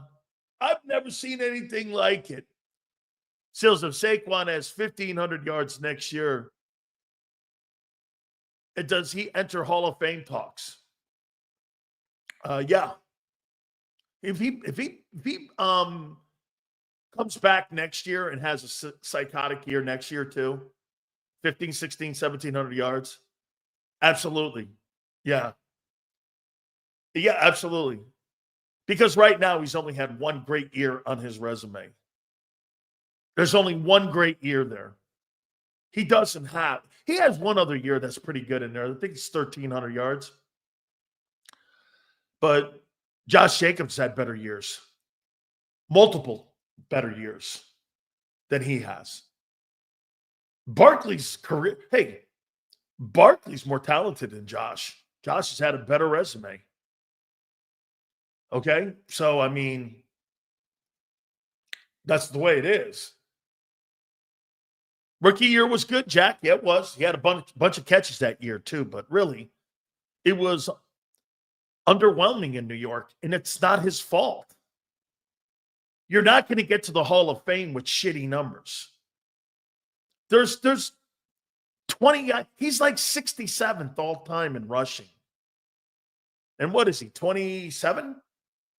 So let's just say he's got 4 more good years. What's he end with? I mean, let's take a look at this. Let's take a look at the all-time rushers here, where Barkley is. By the way, you guys know I work with a lot of Hall of Famers. All-time rushing. By the way, he doesn't have the resume that Otis Anderson has. I mean, Otis Anderson, who's been on this program, has a better resume than Saquon Barkley. That's not an opinion. You know why? O.J. Anderson, Rookie of the Year, NFL MVP, Super Bowl MVP, and 12,000 rushing yards. I don't know. Where's that on Barkley's resume? Actually, Yale, Otis has won it twice, the Super Bowl, and was an MVP in one of them. People forget O.J. Anderson was the MVP in a Super Bowl against the Broncos, I believe. Okay, so here's Barkley now. Barkley's at 7,500. Is that what you guys are saying? And where is Saquon? Saquon's 65th. He's got 7,200 rushing yards. So let's see who's ahead of him as of right now still. Okay, he's 65th. That's not getting you into the Hall of Fame. I mean, Freeman McNeil has more rushing yards. Stephen Davis has more rushing yards. Herschel Walker has more rushing yards. These are all non-Hall of Famers. Chris Johnson has more rushing yards, and he gained $2,000. Okay? Saquon has had one great year in his career. You go to the Hall of Fame based on your resume. O.J. Anderson has more rushing yards with 10,200. LaShawn McCoy. Hey, by the way, are you under the impression that Barkley's had a better career than LaShawn McCoy? Shady McCoy? Do you really think that? You don't really think that, do you? Shady McCoy has 12,000 rushing yards. I mean, he's got $12,000. Excuse me, 11. Corey Dillon's got more yards than Shady. Fred Taylor's got 1,200 rushing yards. These are guys not in the Hall of Fame. Let's see here. Frank Gore's probably going. He's got 16,000 yards. He's not in the Hall yet. Clinton Portis has more rushing yards. Ricky Williams has more rushing yards. Eddie George has more rushing yards. Barkley's 4,000 yards away from those guys. Barring any kind of injury, it's going to be interesting to see how he fills his resume up in the back end of his career. Hey, get this. Here's something to think about when you're talking about Saquon here. As bad as the team was around him in the first half of his career, he may be in Philadelphia for the next couple of years, and it may be littered with Super Bowl wins. And he may end up getting into the Hall of Fame because he went on this iconic run in the second half, and all of a sudden you started to look at him like a Terrell Davis kind of guy. It still can happen. And it's all based on that O-line you have. I think it's got a lot to do with that O-line. If they keep that O-line intact, he's got a shot at 13,000 yards. I think personally, for him to get to the Hall of Fame, he's going to have to gain probably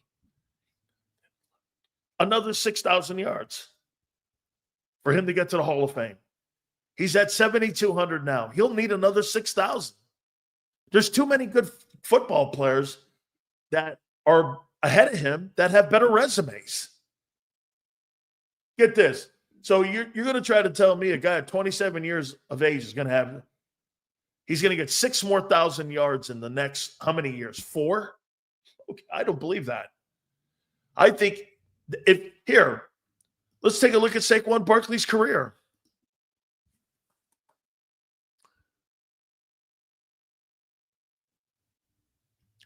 $1,300 yards twice. Not bad. Rookie year and 22. The rest of them, 1,034 yards, 593, 962, 2005. I look at that and go, 48 TDs, 1, 2, 3, 4, 5, 6, 7. He's averaging 1,000 yards a year in his career with 48 touchdowns. I don't know. 80 yards a game, 77 yards a game, 17 yards a game, 45 yards a game, 82 yards a game, 68 yards a game. This year, 125. He's had one great year, 2 really good ones in 7 years. 1, 2, 3, 4, 5. In 7 years, he's had 2 really good years and 1 spectacular year. 1, 2, 3. The other 4 years, I don't know. Not much to write home about. But then again, it's not him. It's the shitty Giant teams he was on. And you see, the argument will be in the Hall of Fame conversation. Henry played on shitty teams too. And his resume is littered with some of the best numbers of all time. I mean, he was on a shitty team. Here's Derrick Henry. And when you listen and look at the numbers of Barkley, 2 good years, 2 really good years, and 1 spectacular year. Here's Henry in his years playing. And how many years has Henry been in the league? 9. 2 more years. That's it. That's not a lot, the difference between the two. In his first 2 years, he really didn't even play there too much in Tennessee. His last 1, 2, 3, 4, 5, 6, 7 years. 1,100 yards, 1,540, led the NFL in rushing, 2,027. As a matter of fact, Barkley's never had a better year than Derrick Henry. He's never had a better year. Henry had 2,027 yards in 16 games and 17 touchdowns. The year after that, he got hurt and played in only 8 games and had 937, and halfway through this, he would have had another $2,000. This last year, he went for 1,921, 1,200, 1,500. He's got 100 touchdowns and 11,400 yards rushing. I don't know. That's quite a resume. That's quite a resume for Derrick Henry. I think he's the only player in pro football history to have 4 seasons over 1,500 yards. Yeah, it's 4. 1,540 and 19, 2,027 and 20, 15 plus in 22, 19 plus in 24. No player in NFL history has ever done that. And he's got 100 touchdowns. I mean, if you think Barkley's great, what do you think of Derrick Henry? Eye test is part of it. If that was the case, Bo Jackson would be in the Hall of Fame. Bo Jackson's the best runner I've ever seen. He's the best running back I've ever seen. Yale, You tell me, Yale. Tell these folks. Bo Jackson's the best running back I've ever seen and ever played against. I've never seen a guy that big, that runs that fast at 4 flat 40s. I've never seen it. Yeah, better than Barry. Yes. I've never seen it. But his career was cut short. And get this, his greatness was he played center field for the Royals, and then he played the second half of the year for the Raiders. You want to know how great an athlete? Bo Jackson's the greatest athlete that's ever played sports. Do you understand that? He played professional baseball and football in the same year. I mean, who does that? And he was an all-star in both. Have you ever heard of anything like that? Bo Jackson started in the All-Star game and also was a Pro Bowler. There's nothing like that. I mean, the guy was one of the most gifted people I've ever seen. Hit the like button. 9 days out. Here we are here. 9 days out. Bo played 4 seasons, I know. Bo was just truly, I mean, I played against him in college when he was at Auburn. It was just one of the craziest, freakiest athletes I've ever seen. Played against him when I was at Maryland and at Miami. Just truly one of the greatest of all time. All right, I got to ask Xander this question here. Do you want the straight jacket on or off in Super Bowl 59? God dang it, Xander. Oh, wait, I was looking at a text I just got. That was from last night. I forgot. And I got to get him the Kellen Moore comments here on what's going on. So let's first start it out. Without further ado, let's bring our boy in here. Big C, Xander Krause. What's up, Big Cells? Hey, I'll tell you what, man. I don't know what text you're talking about. Sometimes, Cells, you got to get out the belt and just... Hey, Big Z, you want straight jacket on? Or do you want straight jacket off in 9 days? All right. I think you're missing the boat on this. Okay. I'll tell you why. I want the straight jacket off, but it's not about the straight jacket. It's about the play of Jalen Hurts. Because when Jalen Hurts plays well and the straight jacket's off, you put up 55 points. If the straight jacket's off and he doesn't play well and you have 62 net passing yards, then you got a different ballgame. Then you're opening yourself up to potential turnovers. Or you go back to the earlier games in the year where he turned the ball over. So I want the straight jacket off, but it's not as much about the straight jacket being off as it is about Jalen needs to play well. And I think he's going to play well, by the way.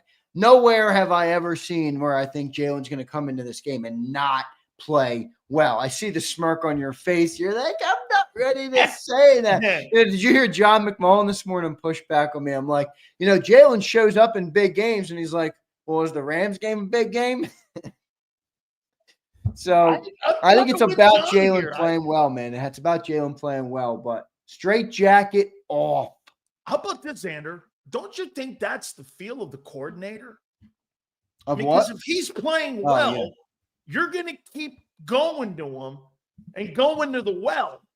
If you're not playing well and you're seeing 3 and outs, do they go back to the run game and hang on the run game, which has been so successful in beating teams up? Potentially. Look, every game has its own personality. So I think you're going to see, how the game develops before we get to that point, and see where the game goes. I mean, with the Commander game, you were kind of always in control once the Commanders decided to settle for that field goal after their 18-play drive. Eagles took control there and never gave it back up, which allowed them to kind of play football however they wanted. If the Chiefs open up with a touchdown and the Eagles aren't able to get on the board, and then they're down, let's say 10, because the defense are going to stop on that second one and give up a field goal, that changes the way you got to play the game. That more puts you in a box and says you can't play however you want. So depending on the personality of the game, I think that will change, but got to have a good running attack, man. Got to have a good running attack. This Chiefs team will keep coming, and you got to. I think you really have to have a good running attack, and I think it's got to be. I almost want it to be slower and more methodical at 6 yards a carry than I do, 3 breakaway touchdowns where you're like you said the other day. You give Holmes 12, 13 possessions in this game, they're going to have 30 points. They're going to have 30-plus points. So, and that's not a knock on our defense. No. I mean, that's just them converting on 4, 5, 6 of those drives. So, I want the run game to control the clock, really. Well, Xander, you have to excuse me for a second here because I'm taking a little time here with your coach because he's really busy right now, fielding phone calls right now on potential coaches now in New Orleans. And also, I heard he's down in the Jefferson Parish now looking for homes down there in the parish. See, they're not counties, they're parishes down there in New Orleans there. So, I mean, I heard he's really fond of a place down there. Oh, by the way, is the Super Bowl in New Orleans? Holy shit. We're practicing. We're the home team. We're practicing at the Saints facility all week. You understand this? This is where when the Eagles get there, all their stuff will be set up in the New Orleans Saints facility. So then Kellen Moore is going to walk. Kellen Moore. Wait. Kellen Moore is going to spend his week of Super Bowl prep preparing and coaching in his soon-to-be home. In his own office. I know, Eagle fan. I understand, and I'm with you guys, where I want to say to myself so bad, this doesn't mean shit. He wants this Super Bowl. Dude, putting together just so we're clear, I spend 15 hours a day here on YouTube stuff. You think assembling an NFL coaching staff late in January, early February is like, hey, he made a couple of phone calls after work. No, he's spending. This is significant work that he's doing right now. And by the way, this wasn't fake reporters. This is Tom Pelissero, who's right from the NFL Network. I mean, this guy he's credible. So he's saying Kellen's already building that staff. And even Gannon was a little bit different, Apple, because that came to development later. Remember, Gannon thought he had a different job. Then he didn't get that job. Arizona came later. We're 9 days out from a Super Bowl, and they're already, they put out the report that was put out today was, it's not finalized, but the Saints are alerting other candidates that they're continuing conversations. I'm like, you don't alert other candidates to continue a conversation. That deal is done. How much is this going to take away from Kellen Moore? It's not an if. It's not an if. How much? Okay. Ask yourself this, Xander. How much work do you think you put into this channel every day? Oh my God. I work in this office. 23 hours. You're always got the phone on. You're always working. What do you say? Always. All day. 18 hours a day? For 13, 14 hours a day, every single day. So I'm going to ask you now to start a new one, and you're going to start a new channel to go along with what you're doing now. Which I've done. Yeah, no, you're right. It takes away. You don't have time for it. 100%. I mean, 100%. When anybody says it doesn't matter, your time is valuable, right? Yeah, no. Anybody who says it doesn't matter, man, is wrong. Is 100% wrong. This 100% matters. Now, I'm also going to say this.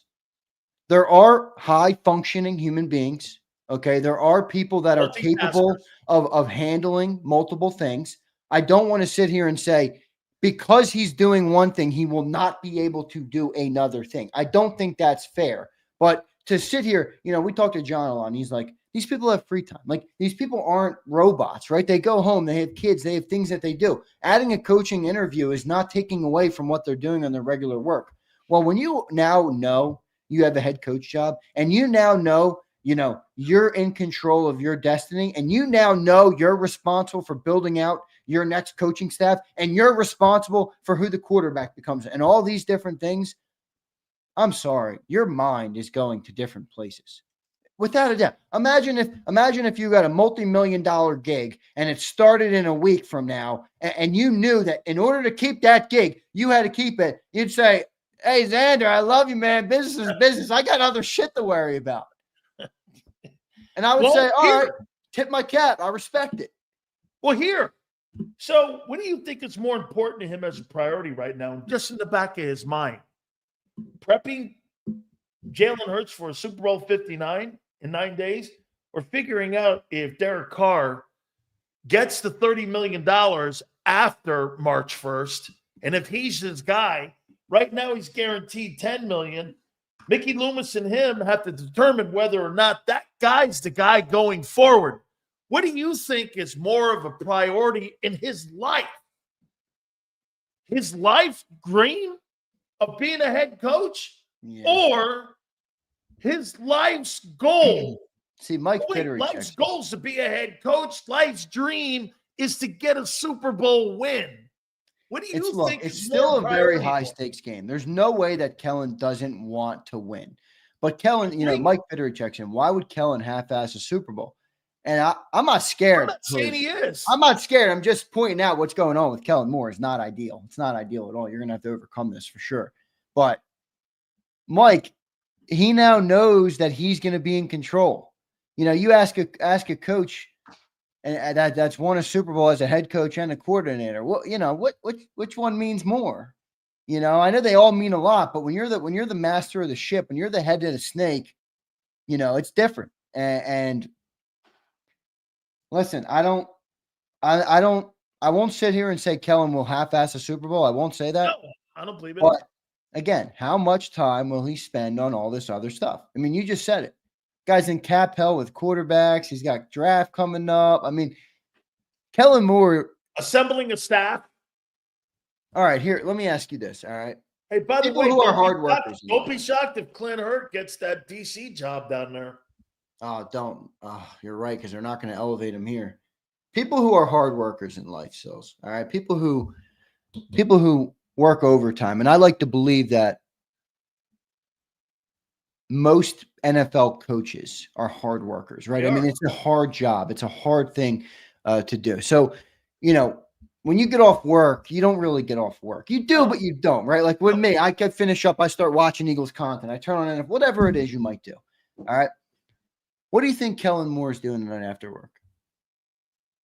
He's figuring out, talking to people that he admires and who he can lean on that will be confidants on who would be a good DB coach, a good receiver coach. He'd reach out to some of the connections that he's made in the past, some of that stuff that right. In other words, he's not doing any extra Super Bowl work. His extra time is going right to this other stuff. Now, Yale says, who knows? You're right. We don't know. I'm just saying, I'd like to assume that Nick Sirianni right now. Wouldn't you, Yale? Yeah. Look at me. I right now, I work because I care so much about where we are. And I think this is such a big moment with the Super Bowl.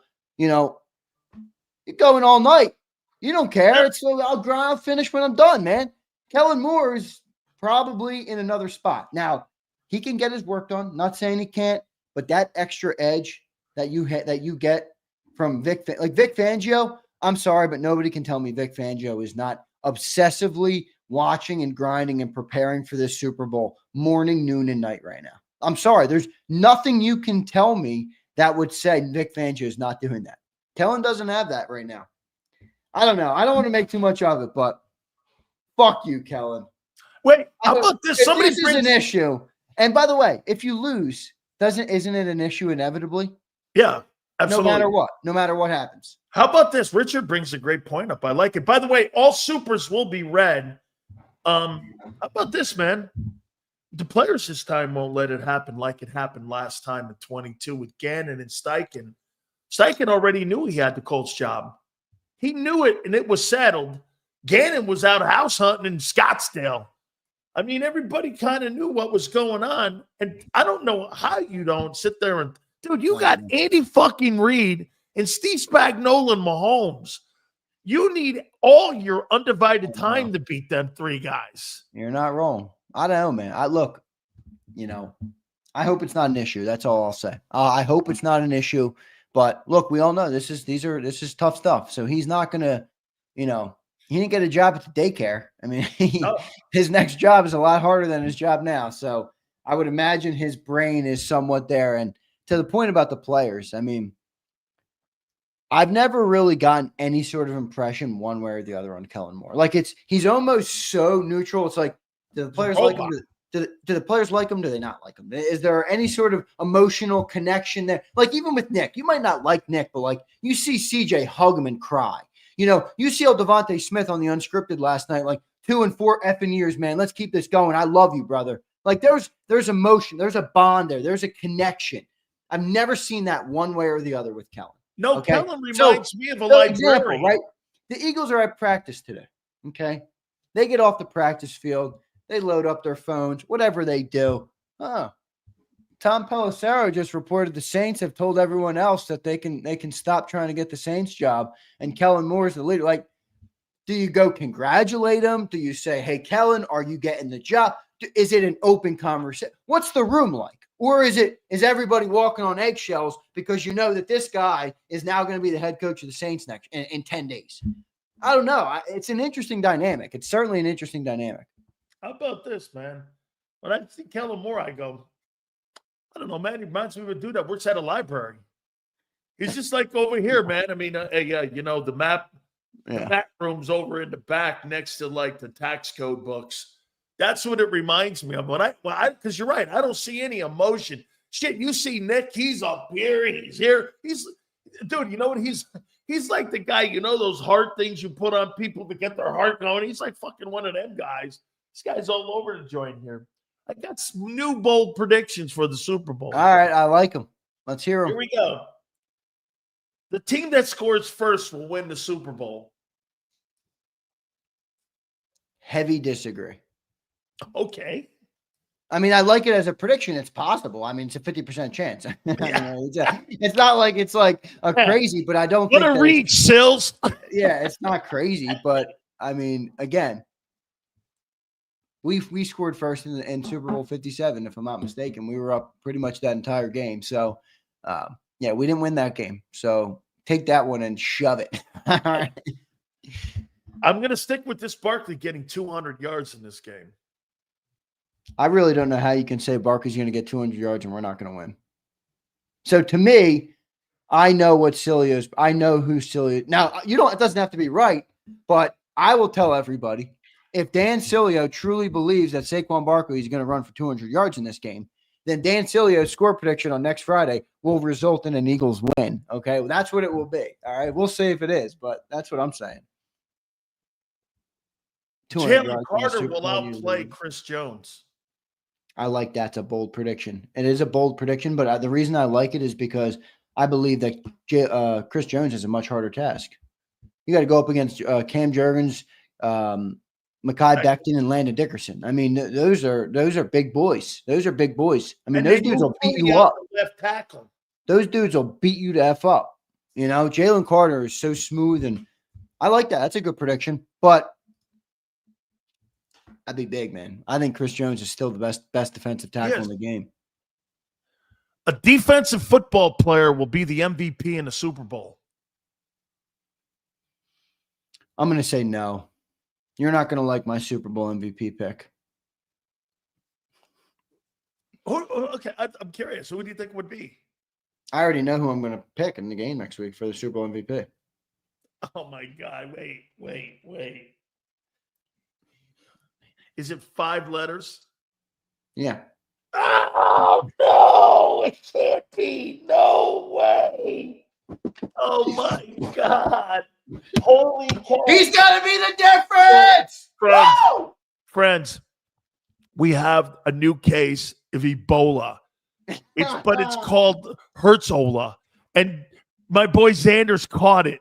He's now officially caught a disease. Wait a second. Let me ask you guys a question. Where are you? He's now one. All you knuckleheads that are about to say Sanders and Jalen. Oh, well, let me explain to you something, okay? And especially the people who have watched the National Football Show for the last 4.5 years, okay? Listen closely. How many times has the host of this show the great Dan Sileo, who's on the screen with me right now, how many times has he told you elite quarterbacks win Super Bowls, not teams? How many times has he told you that? How many times has he gone through the last 20 winners and showed you elite quarterback, elite quarterback, elite quarterback, elite quarterback? How many times? Okay. I believe 100% without a shadow of a doubt that in 9 days, we are going to be Super Bowl champions in the city of Philadelphia. Because of that belief, I believe our quarterback is going to have one of his best games ever. Okay. I don't think it's a reach at all for me to say Jalen Hurts is going to be the MVP. In fact, if he doesn't have an MVP performance, we could be real sad on Sunday night in a week and a half. Okay. So I don't say that because I'm trying to be a Jalenite or I'm trying to expect something crazy. We need him to be the difference maker. We need him to be exceptional. Even if it's only 20 passes, they have to be exceptional. And I think that's going to be the difference in the game. So I believe we're going to win. And I believe Jalen Hurts is going to be the Super Bowl MVP. And man, I'm already picturing Jalen Hurts on the podium, holding up the Lombardi in one hand with the Super Bowl MVP in another, and the entire NFL world melting down. They talked, they hated, they doubted, and now they will watch. They will watch as the Philadelphia Eagles live in the history books.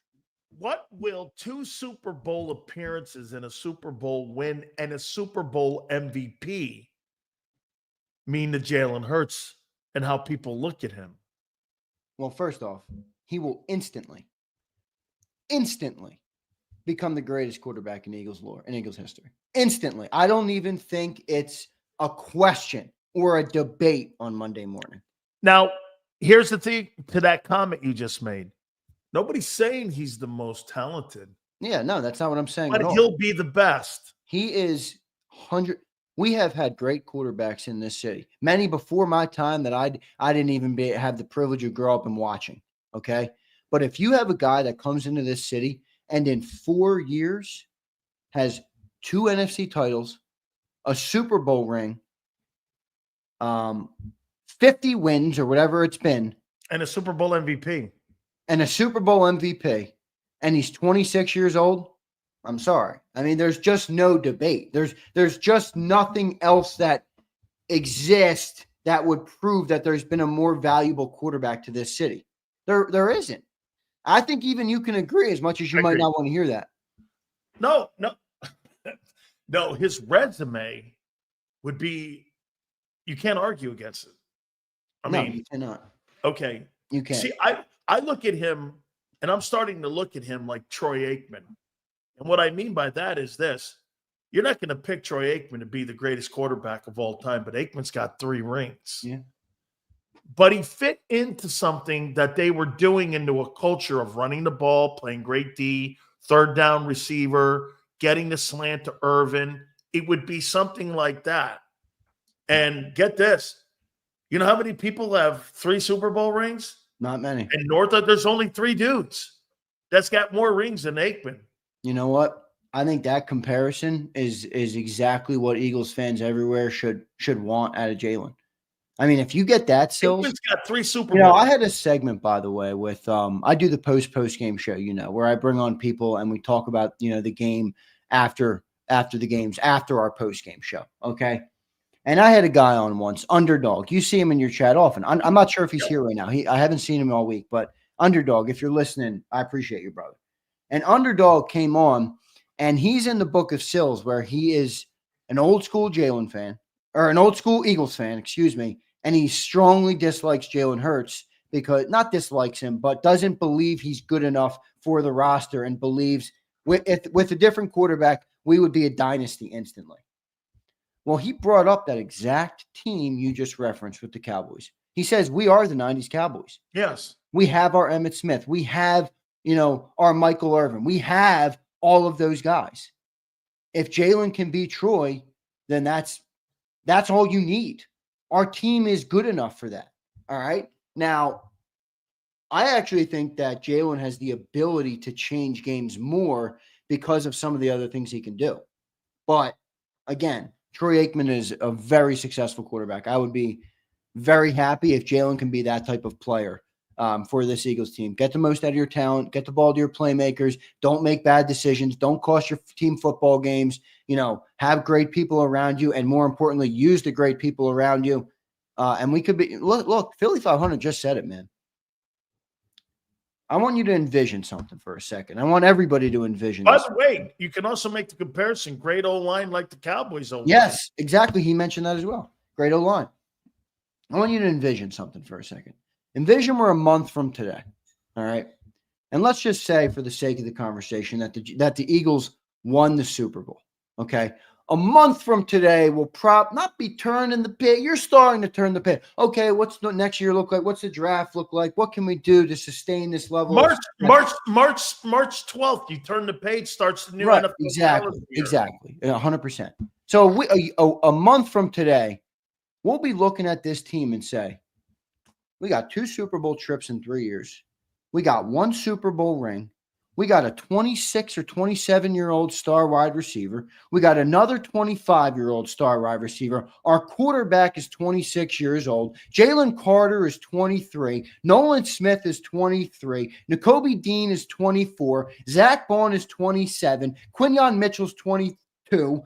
Cooper DeJean is 21. Saquon Barkley's 27. Landon Dickerson's 26. You get what I'm saying? You're going to look at this team and say, your window is there, and it's open for the foreseeable future. Okay, well, I'll just give you one reference. The 85 Bears never won another one. You know why? They started losing coordinators. They started losing focus. This was even before free agency. Don't forget free agency. What happens when you win, Xander? Paychecks go up. Well, keeping people intact, because you're going to say this. Your window is 2 years, and I'll tell you why. A lot of those young players, their contracts are going to be getting into that 50-year option, and you're going to have to start determining who stays, who doesn't, who you keeping. I mean, you're going to – all right, well, here's what I'd say. Here. I agree. It's 2 years by default because of where you are today. Because of free agency. Good GM play can extend that or lower that. Okay? That's right. That's so if and by the way, I think Howie right now is operating at a better level than he's ever operated in his GMing career. Okay. So I believe because of Howie and what he's been able to do, he will take that 2 years. And you're not wrong. If he doesn't do anything good or make the right moves, the window's 2 years. I believe he'll make the right moves. He'll get the right guys signed. I mean, I showed you the last 4 drafts. The top 3 picks of the last 4 drafts are insane. Insane. And 4 years ago, remember, we talked about the last 3 years. 4 years ago, I know they're offensive. Devontae Smith, Landon Dickerson, and Milton Williams. Those are the top 3 picks of your draft 4 years ago. So the last 4 drafts for this team have been so lights out. So agreed, the window is 2 years, but boy, do you have a chance to make it 3, 4, 5 years with good GMing, and obviously you need health. You need health. You know, you got to have people stay healthy. And you got to have people want to stay. And I'll say this to you. If Milton Williams wins a Super Bowl in 9 days, that'll be 2 NFC championships in a Super Bowl for him. And he's a starter on a team that's considered the #1 defensive team. Why the fuck am I staying in Philly? He's gone. I'm going to go get $20 million. If I'm Mekhi Becton and I've got 18 to 19 teams that need to build O-line like in New York with the Giants, or I'm not going to say Jets because I doubt they'd go back. Chicago needs O-line because they got to start putting Jacksonville needs O-line. Yeah. Why would I stay in Philly when I can go get $18 million in a 3-year contract? I mean, look at what Andre Dillard got in Tennessee. He got 9 a year, and the guy was a stiff. This guy's not a stiff. So what I'm saying to you is the price of winning comes with a big-time deal here. And now, in the next couple of years, you're going to have to decide on Jordan Davis's extension, on what you're going to do with him. Then you're going to also have to start to look at Nakobe. Yep. And Nakobe's going to be coming off a pretty big knee injury. What are you doing there? Okay, you're probably going to get Zach signed.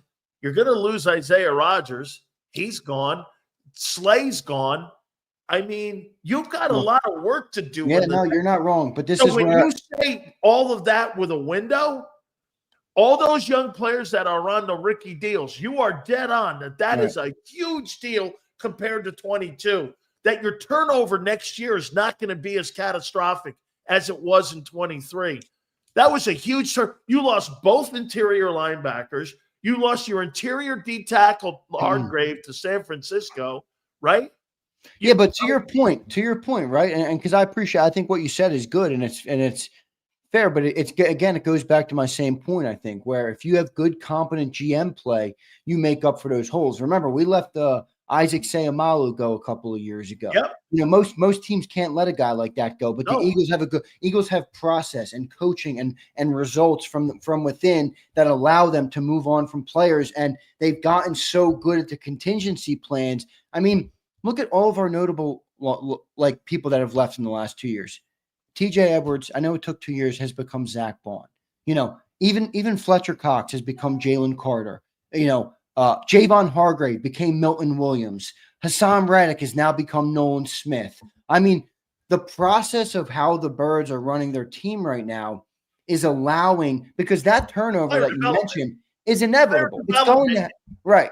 It happens though. It's going to happen. You can't avoid some of what you explained, that you're going to lose players. Their contracts go up. They get money. That's how it works. Stupid agents. Look at Reddick. Exactly. Reddick's agent and Reddick destroyed a year. He destroyed his own career. What would Hassan Reddick? I don't even want to go down. Reddick would be. Imagine if he never bitched so much about the contract, played out his last year of $14.5 million this year, and went and had 14 sacks. He'd be lined up for a $50 million contract. But he's dumb, had an awful year, lost out on a bunch of money in fines, and now he's probably not going to get another big contract at all. Oh, so absolutely not. I said that when it was happening. I'm like, is this guy really believe this is going to lead to more money for him? If it's all about money, this doesn't lead to more money. Some of these guys get such bad advice. It's like, huh? Cost them money. Cost them major money. He basically played for free. Yeah, you know what else is key here? And we've already talked about it, but I want to go back to it for a second real quick. This next coordinator that we pick on offense, it must be the right one. Think about this. You just explained it. You lose coordinators. The more things that happen to your football team, the harder it is to sustain your success. Okay? So if you and look at where we are on defense, though. Vic Fangio had the number one defense in the league. He's not a head coach candidate anywhere. He's not going anywhere. Vic Fangio will retire in Philadelphia, would be my guess. Yes. So we've now created stability on that side of the ball. Now, we don't know what that stability is going to look like yet. We've only seen Vic for 1 year. Okay. We haven't seen him sustain things, but that stability is now in there. Oh, I feel good about it. I feel great about it. Yep. We need that on offense, man. Enough of these 37-year-old, 38, 40-year-old guys that are trying to be head coaches. Give me Frank Reich. Give me who's the guy in that they use in Baltimore? Todd Monken. Give me a dude that's not one of these hot new names. Give me somebody that's going to work around Jalen's skill set. Get the right guy that's not going to be a hot head coaching candidate for the next couple of years. Find a guy that's comfortable being a coordinator, believes that's the best role. Believe me, there's plenty of people in this world, and I'm sure in the football world, who don't who understand that they're better as a coordinator than they are as a head coach. You know, not everybody wants to or believes they should be the head guy. Some people are better in the cockpit. That's fine. So find that guy a coordinator and stick with them, because that will help so much if we're talking about, you know, not only this Super Bowl, but potentially becoming a team that is here every year or has a chance at coming here every year. Before we get to the Supers, I'm going to ask you this one. By the way, can I plug one thing before you go? Tonight, 6 o'clock, right after the show, Johnny Mack will be joining me for an update from practice today. So a bunch of players spoke, Jalen spoke, and we'll get the practice update right after. So make sure you guys lock in and tune in to football 24/7 coming up after the show. I pray to God we get a little bit of comment on. Do you think this Brandon Graham thing is that? Me, I think it's a nothing burger. I mean, I think it's a feel-good story. I think it's great. I mean, it's kind of a ceremonial thing. 5 snaps in a Super Bowl. Okay, sure. Okay. I mean, to me, I don't really think it's a story, except it's a feel-good, great story. How do you look at it? I mean, dude, I think the 3-man rotation, I heard you say it on Birds today, I think it's working great. I mean, I'm not going to upset any kind of chemistry that they got going on just to make Brandon feel better about himself. I mean, yeah, but here's I'm not changing that rotation, but I want Brandon Graham and Pads coming out of that tunnel. I think you're sleeping on. I think you're sleeping on what that man means. He's missed not more only to the city, but I think to the team, to everybody around. He is such an infectious human being. For anybody, I don't know if anybody's met Brandon Graham. I have met Brandon Graham. It oozes out of him. He's missed 4 months. I'm not saying play. I'm talking basically. If he gets 5 snaps, that's right, fine. Whatever. That's fine. You might need him 3 to 5 snaps or whatever it might be in there. Get rid of Huff. We don't need Huff out there at all. No. But I want Brandon Graham running out that. If Brandon Graham is able to run out that, I'd rather have Brandon than Huff. Yeah, I agree. And God forbid something could happen to one of those edge rushers in the game. I'd much rather have Brandon in relief than Bryce Hufflepuff. Yeah. Okay. Absolutely. So I want Brandon running out of that tunnel, man. I love Brandon Graham. He's probably I could make the argument for him as right now as my all-time favorite Eagle. That's how much I like Brandon Graham. Okay. Yeah. You know who mine is, and I'm kind of prejudiced in it. So. Absolutely. Oh, boy, wait. Did I show you? No. Did you see it this morning when you were watching? No, I didn't see it. We got another one. Oh, fuck. And it might be coming your way. Hey, look at that bitch. Look at that thing, man. Holy cow, does that look great? This is a big silk size, too, brother. It is, man. Look at that. You got the patch, 99 patch on it, too. That's dope, dude. There's Jerome Brown. Holy cow, man. That looks really great. This might be Sileo. That's the only jersey that I would wear. I got a great idea. I will expedite ship this to Mr. Sileo. I'll wear it every day to the Super Bowl. Wait a second. For the post-game show, when we're raising the Lombardi, Big Sills is rolling in a Jerome Brown jersey, baby. Woo! Hey, real quick before we get to the Supers, Frank spoke to Howie today. Oh, did he? I love that. I love Frank Wright because he would check every box I just said. Older guy, not going to get another head coaching job. You'll have stability there. And I think he'll work really well with Jalen, by the way. Yep. I like Frank Wright working with Jalen. Let's get to the Supers, my friend. All right, let's do it. Here we go. M. Reyes, eat my short Sills 52 to 3. Hey, it's the only time that you worked it last week, M. Reyes. I mean, you got a 50 burger last week. Yeah. Abe checks in. So y'all point on DBs. How important is Christian Parker, the defensive back coach for our defense? I'm thinking very high. Hope we could keep him. Abe, he's a guy, too, to watch out for as a candidate in the future for an upgrade. And Bobby King. And Bobby King. But if you listen to Christian Parker, he is a whiz, man. He is a really smart guy. So that's a good call, Abe. He could be going. Great staff they got this year. Yeah, they really do, man. They really corrected that defensive staff. Sure Nick Fangio, Clint Hurt, Bobby King, Christian Parker, really good. Yep, all Lawrence good. Gray says Jalen Hurts equals Walter Payton, Saquon Barkley equals Barry Sanders, 2 greatest running backs of all time. Lord's Grace, we're on the brink of a Super Bowl, and you're crying about Jalen Hurts? Really, what are you guys doing right here, man? He's in the Super Bowl, and he's going. By the way, I believe he'll be more comfortable in his Super Bowl than even in the first one. I agree.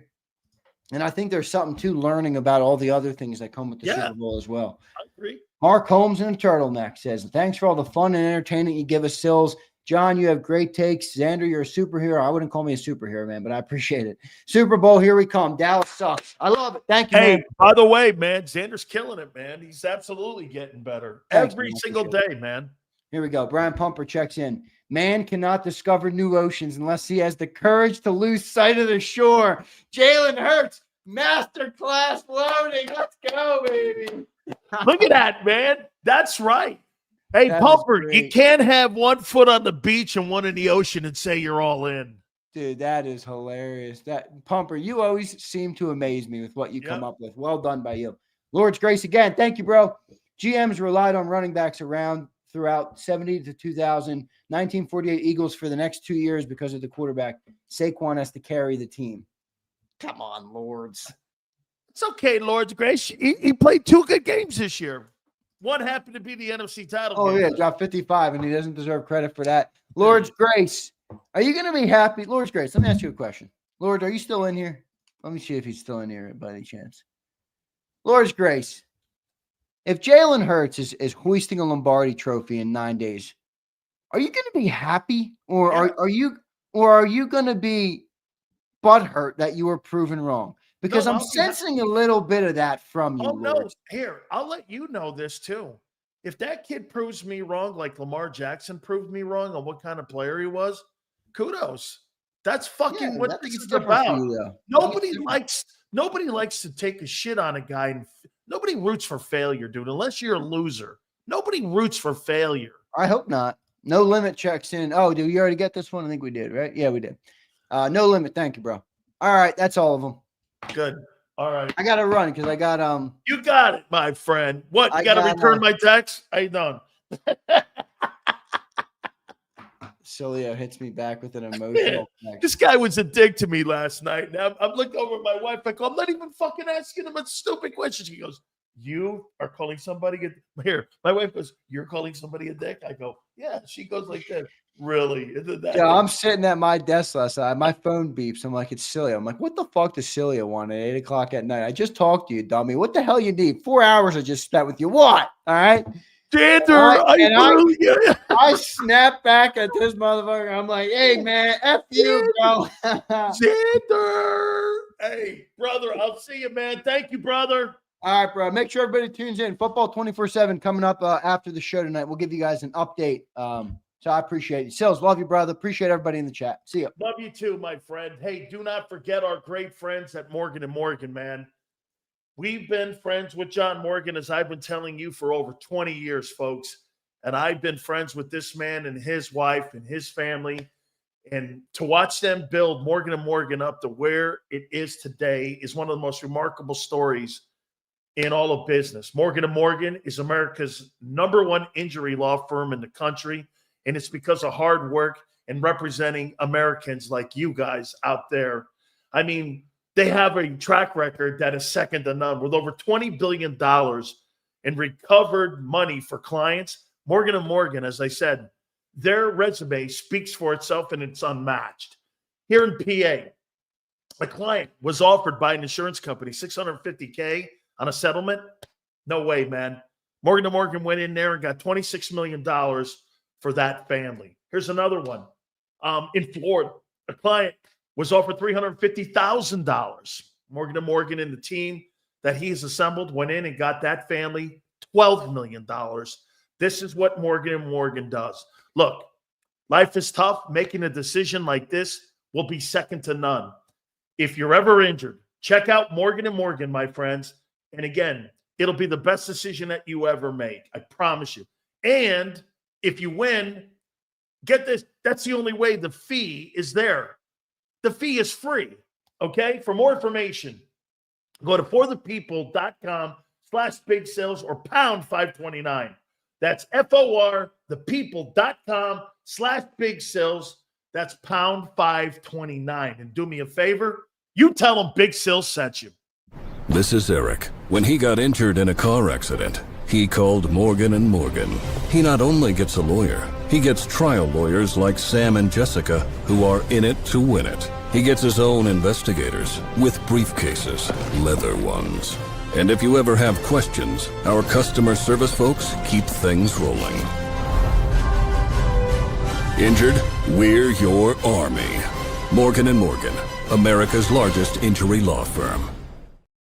Ignite your nights with free live entertainment daily, only at Live Casino and Hotel Philadelphia's Center Bar. 7 days a week, enjoy some of the region's top party bands, performers, and DJs as they take the stage in the heart of the casino action. Great cocktails, live music, and lively moments. It's all happening at Center Bar at Live Casino and Hotel Philadelphia. Visit livecasinophilly.com for more details and the complete list of upcoming events. Must be 21 or older. Gambling problem? Call 1-800-GAMBLER. counselor. The following is a real testimonial from the father of a young injured victim. I didn't think she was going to make it. Major Perry's daughter was the victim of a horrific accident caused by someone else's negligence. If you don't find the right counselor, law firm that you're looking for, you will get lost in the wilderness. Badly injured? Call the Fritz and Bianculli Law Firm at 215-458-2222 and find out why they say, "We got this." In our hometown, we all look out for each other. We step up to keep our communities going strong. And at Independence Blue Cross, we're here to keep you going strong as the #1 health insurer in the region. No IBX is always looking out for you.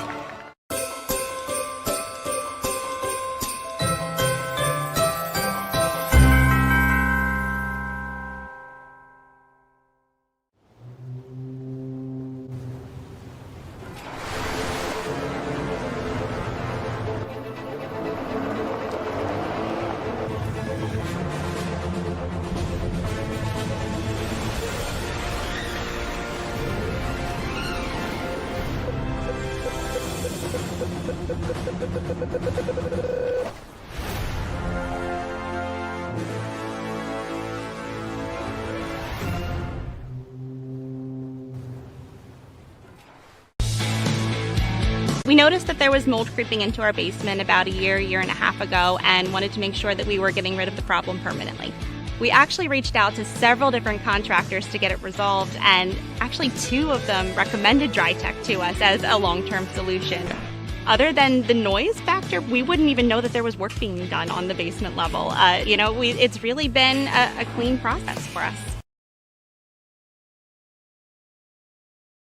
Score and save this football season on your car insurance. Before the next game, save up to 40% on your auto insurance policy. That's right, 40% savings. Call an audible this season and contact the Del Val Insurance Group. They're an advocate for you, not an insurance company. That means they'll get you the right coverage and save you up to 40%. Call managing partners Fran or Jim of Del Val Insurance, 215-354-0122, or score and save at dvigi.com. dvigi.com. EAGLES, Eagles.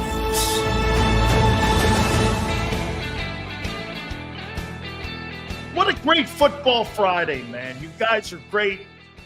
Hit that like button. We're about 16 likes shy of 300. Please hit that thing now for us. Appreciate you guys very much. By the way, don't forget to stay tuned for Football 24/7. John McMullen is going to give you right off the practice field the latest with Xander. Those guys are going to keep you guys updated on what's going on with Landon Dickerson, Cam Jurgens, also the latest on BG. So that'll be there for you. Xander, we got a super chat too. Somebody posted up there. I want to make sure we always do this, guys. Never leave anybody hanging out there. Sills, do you think they bring Reich in as a consultant for the Super Bowl while everything going on with Moore to help with the offense next week? I don't think so. Okay, I don't want to do anything. Okay, I don't want to do anything that would upset the apple cart right now. I really don't. Hey, by the way, don't forget, as promised, tomorrow I'm going to be doing that Saturday show at 10 o'clock Eastern time. So we'll be doing that, Xander, right at about that time, about 10 o'clock tomorrow. So we'll give you a little bit more because of the stupid shit that happened last week with the power and all that. Want to make sure, plus it's Super Bowl time. It's going to be 8 days out from the Super Bowl, so we'll do that tomorrow. And that'll be at 10 o'clock Eastern time. So that's going to be there for you. Stay tuned now for Football 24/7 with Xander and John McMullen. We appreciate you guys so much. Please do me a favor. Hit that like button on the way out the door. We will see you tomorrow morning. It's Super Bowl time right now. We're going to be almost within a week away from that game. Stay tuned for the guys now. Have a great weekend, and we'll see you on the flip side.